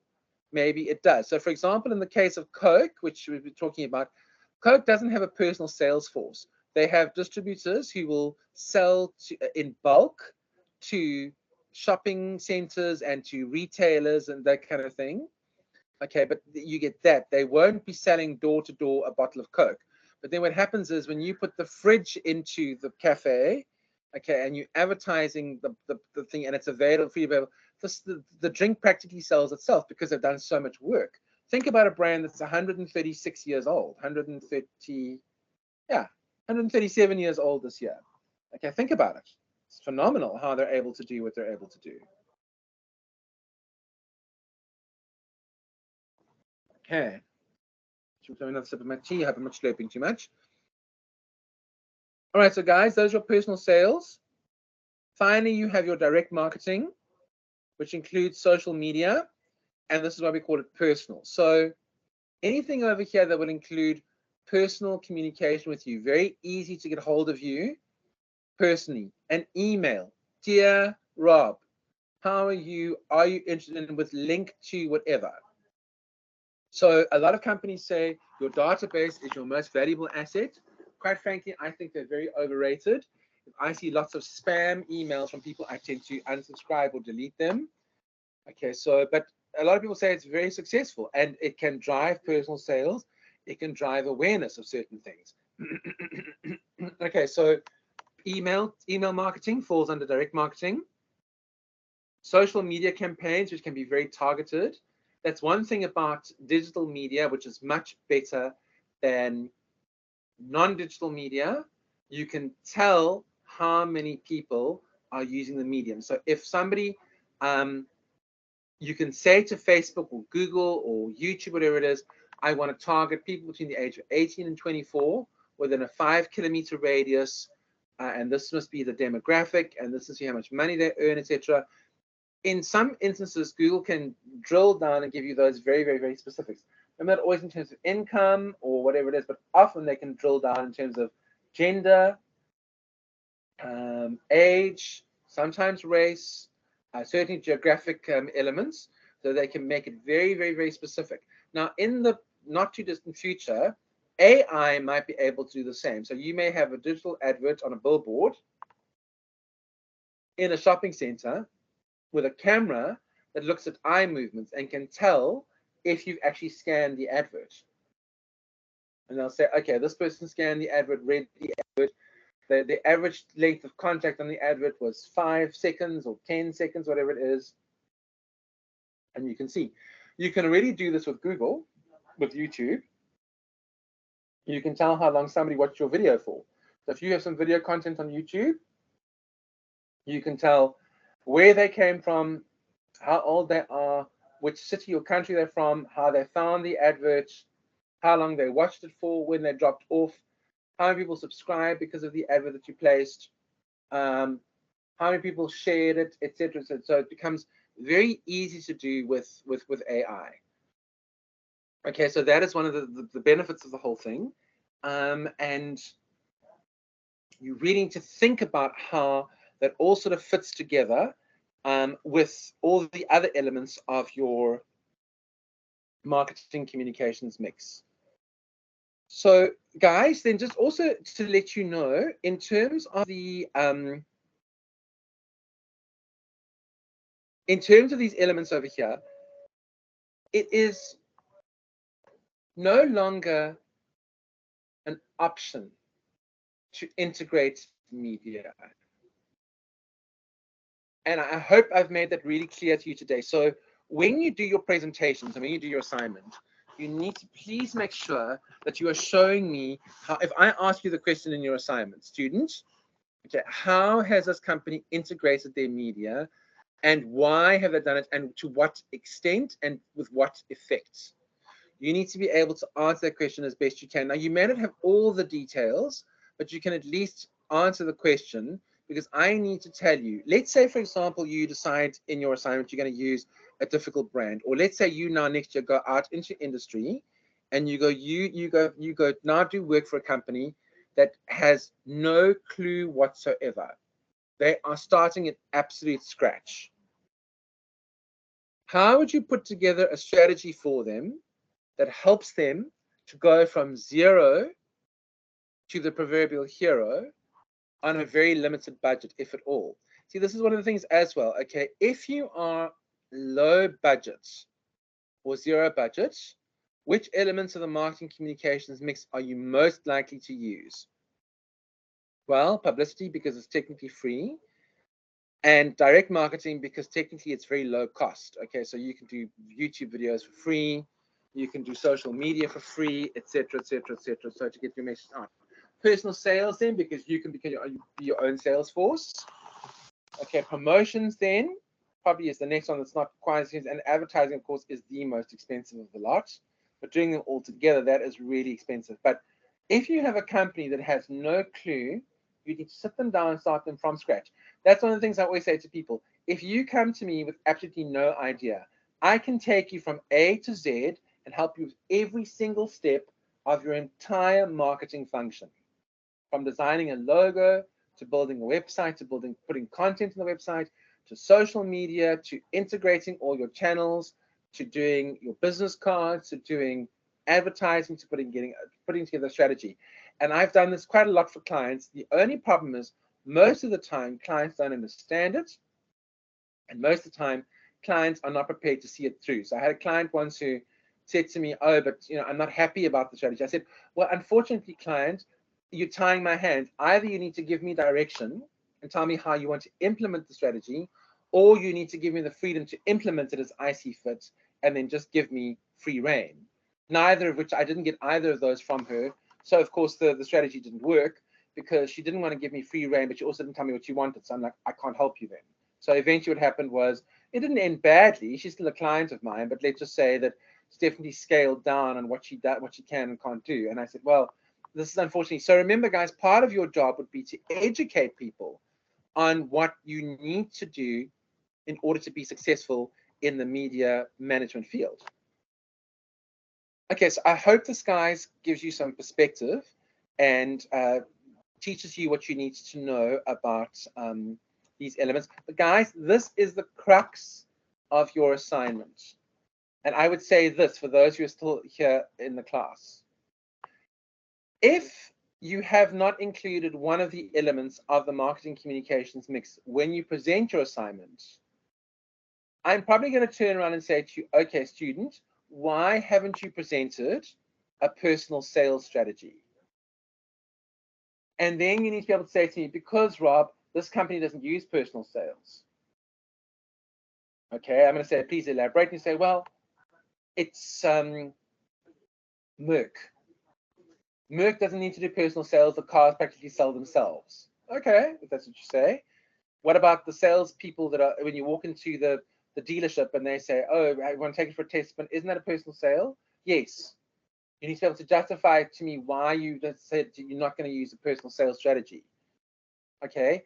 If you are not able to do that, then that may count against you in terms of, because what I would do is I would be proactive if I were you guys, and I would cover all my bases. So make sure, if you don't believe that the company has a personal sales strategy, then say as much in your assignment and justify it accordingly.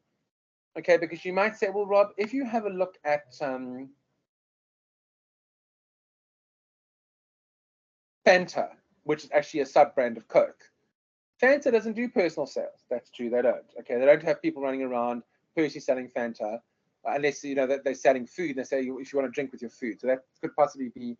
But they don't personally run around like a telecom salesperson, a mobile salesperson, trying to sell me an upgraded package on my cell phone package. Okay, so guys, think about it really carefully, and you'll probably find in most cases, if they don't have, if they're not using one of these elements of the marketing communications mix, they are using it just in a different form to what you're expecting it to be, or in some way it's linked to one of the other elements, but it's very rare that it stands on its own. Even the most basic company, I have worked with companies that have zero budget.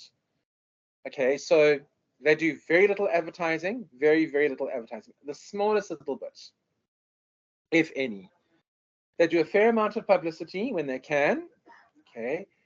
They do some promotions, although they're not all that effective. They do a fair amount of personal sales, but mostly what they do is they just try and promote the product and let the product sell itself. And then they do a fair amount of social media and personal stuff in terms of emails to people and social media. But that is on a zero-based budget.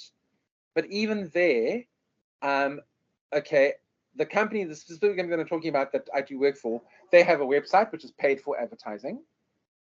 They recently got quite a bit of publicity, worth about 25,000 rands of the publicity that I managed to get for them. Okay. They run promotions in as much as they attend events where they engage with people at the events. We will say, oh, I really truly like your product. Can I buy a product from you? It doesn't happen all that often, but they do. Okay. Or they use online aggregators where they can promote the product and then people buy it from the online aggregators. That's linked to social media. Okay, and then this company also sends out, I've done it for them, sends out emails to a small database that they have and tells people about their products and services. And what they also do then is they have a new product or service that they're launching. They'll write an article. I write an article about it for them, include it in a link in the email, send off the email, and then also include the link to that article in social media so that it creates awareness around the product and the service. Okay, so guys, this is a really, really good way to link these elements and to put these elements together. So I hope that you understand this, and I hope that you're going to use it to powerfully put together your excellent presentation and show me the stuff that you're made of when it comes to this assignment. Okay, cool. Is media involved in all of these? We've discussed this at length, in depth, and I think we now know what's what when it comes to that. Right, so guys, 2 more slides and then we're done. So we'll probably finish in about 20 minutes or so. I hope that my connection is still holding up. Yes, it does seem to be. All right, okay, so guys, media fragmentation or disintermediation has led to the absolute necessity of IMM, which is integrated media management. And I've written over here, brand salience is hard to come by.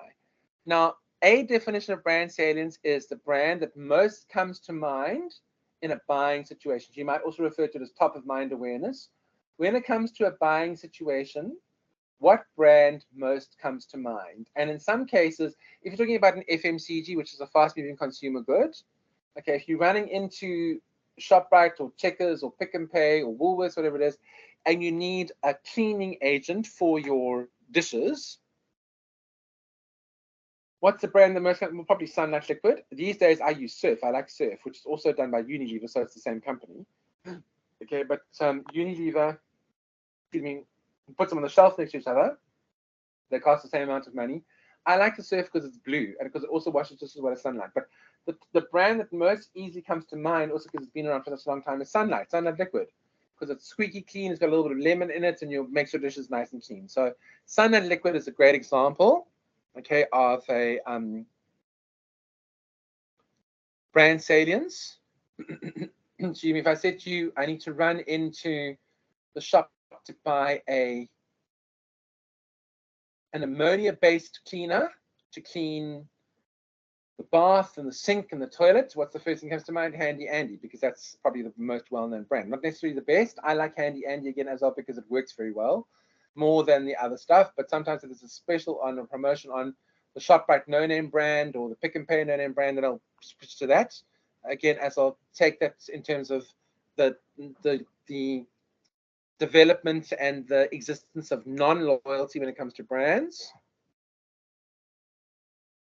Okay, and remember, guys, in order, as I said to you, to get consistent, clear, and therefore compelling communications, we must have integration across the media. Because of fragmentation and disintermediation, we must have integration across media. There's nothing more frustrating for me when you have a company that's changing brands, changing logos, excuse me, and you see old incarnations of the brand with the old logo and new incarnations. If you're going to change a brand logo, you need to change it immediately overnight. And I saw an article the other day on Burger King. Burger King is now going back to one of their old logos. They're not insisting that their franchisees change the branding and the logo at their branches. They must do it when they do upgrades. So now what you've got is you've got a hodgepodge. You've got a mix of some stores with old branding, some stores with new branding. I think that's, look, it's the only way you can do it because cost-wise, it's very prohibitive to do it. But why did you decide to change the logo in the first place? I always say to people, think very, very carefully before you change your logo. McDonald's has had its logo since 1962. Coca-Cola has had its logo since 1886. Merck has had its logo since 1923. BMW is about 1921, I think, same thing as well. Lots of really, really good companies. You might say, oh, the brand logo looks so old, so old-fashioned. I will admit some cases, especially with airlines that use old logos really look old-fashioned. Some of the new logos that the airlines use, the zhuzhi up their airplanes, really look, the livery that they use on their planes, definitely needed a brand refresh. Okay, so I'm not saying that it's necessarily a bad thing. I'm saying you need to think about it really, really carefully. And if you're going to do it, don't do it in phases. When South African Airways changed, for example, and this is a very bad example because it's a bad company, okay, because government ran it into the ground. Okay, when South African Airways did their thing, okay, with switching over from the Springbok and the orange and the blue to the rainbow colors of the flag on the thingy, they did it all at the same time. They didn't do it in phases. The airplanes were, to my knowledge, all at the same time because you didn't want old and new airplanes running around. The minute it came off the flight, they put it into storage and they quickly repaint it or slowly repaint it. Okay, and then they put it back into service so that it was eventually, because they didn't want this old and new looking thing. It had to all be, you know, the same, consistent. All right, cool. So guys, in the next thing over here, so that covers that we've gone through inside out versus outside in, and we've gone through consistent, clear, and therefore compelling communications. Okay, and the reason for all of this is because of media fragmentation and disintermediation. Okay, so guys, you can see that we've now gone from above the line to below the line to through the line to there is no line. Okay, so now we need to ask ourselves the question, why has the line disappeared? So what exactly is above and below the line? Okay, so it's the strangest little quirk of history, and we often find these things. Some of the things that we do these days come from, some of the terms that we use, some of the things that we do come from years and years and years of that's the way it used to be done, and we've never gotten rid of those things. We've never gotten rid of those. It's just become second nature.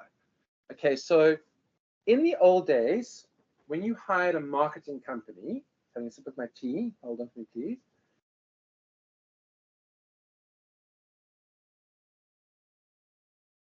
When you hired a marketing company, they would split the bill in half. And they'd draw a line through the bill. Above the line was the costs for advertising. So this would be, and it depends, if you work through a marketing company, what some marketing companies do is they will book the adverts for you with a medium and charge you a 16.5% media fee to do the booking for you. So let's say the advert costs you 10,000 Rand. They will charge you 11,650 Rand and take that 1,650 Rand as a booking fee that they will charge you to book the advert for you. Okay, that's if you're booking the advertising. If you did it directly to the newspaper or directly to the TV, that was different. Then what they would do is the same marketing company would also then hire out and contract themselves out for publicity fees. Okay, so to write press releases, to release the press releases, you obviously have to pay a member of staff. You have to get a member of staff. You have to build the relationships with the press, build the relationships with the community, build the relationships, and then see how all of that is going to work to your benefit. Okay, so what they would do is that portion of the bill would be at the bottom of the bill. So they would have a bill, split it in half. There'd be a line in the middle, and above the line was the advertising expenses, and below the line was the PR expenses, the publicity expenses. And that's where the term comes from, above the line and below the line. That's why whenever I see adverts these days for companies saying, oh, I want above and below the line people, I'm like, above and below the line doesn't even exist anymore. It's so old-fashioned, it's scary. It's even more old-fashioned than the 4 Ps. But instead of, the 4 Ps actually becoming irrelevant, you could argue that this has really become irrelevant because the 4 Ps is still very much the backbone of what we do in terms of marketing communications today. But above the line, below the line. So eventually people started saying 30 or so years ago is it's not above or below the line, it's through the line. It's both. You can't only do advertising, you can't only do publicity. Okay, you must do both. You must do, back in those days. Nowadays, what we say is there is no line. Where do you draw the line between advertising and publicity? You need advertising and PR and publicity and social media, direct marketing, personal stuff, and you need personal sales, and you need sales promotions. Okay, so why has the line disappeared? Well, let's go back to the previous slide and check why the line has disappeared. The line has disappeared because of media fragmentation and disintermediation. You can no longer afford to only do advertising. You can no longer afford to only do publicity, especially, guys, if you're a big company that has the budget to do more. That's why we hire marketing managers and you guys, integrated media managers. We hire you because you need to be able to make sure that we're covering all the bases. Any marketing person worth their salt will go to a company and say, listen, we have a budget. If any company ever called me and said, listen, we've got a lovely budget, I say, well, I can spend that lovely budget for you in a very, very effective way.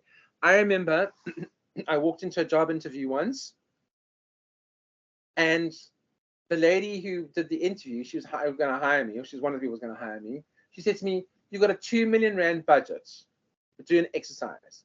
Tell me how you would spend it. Here's a white marker, go. So I wrote onto the board and I wrote down the 5 elements of the marketing communications mix. And I said, okay, for the purpose of the exercise, we're going to split the marketing function of this company into 5 elements. Element number 1 is advertising. Element number 2 is PR and publicity. Element number 3 is personal sales. Element number 4 is sales promotions. Element number 5 is direct marketing or personal marketing. And I then went about explaining to her how we would spend the money. I think I said 1.5 million Rand on advertising and 500,000 Rand on the rest. And she said, great, thank you so much, you got the job. I didn't hear then. I got the job a couple of days later, but there it was. And they were a client of mine for quite some time. Okay, and that is all because I understood the importance of integrating media and integrating the elements of the marketing communications mix. Okay, so guys, I hope this has all been useful to you. And I tell you, a strategic application Coca-Cola, which we've done a lot of today. I'm going to be going through more of the Coca-Cola stuff with you guys. And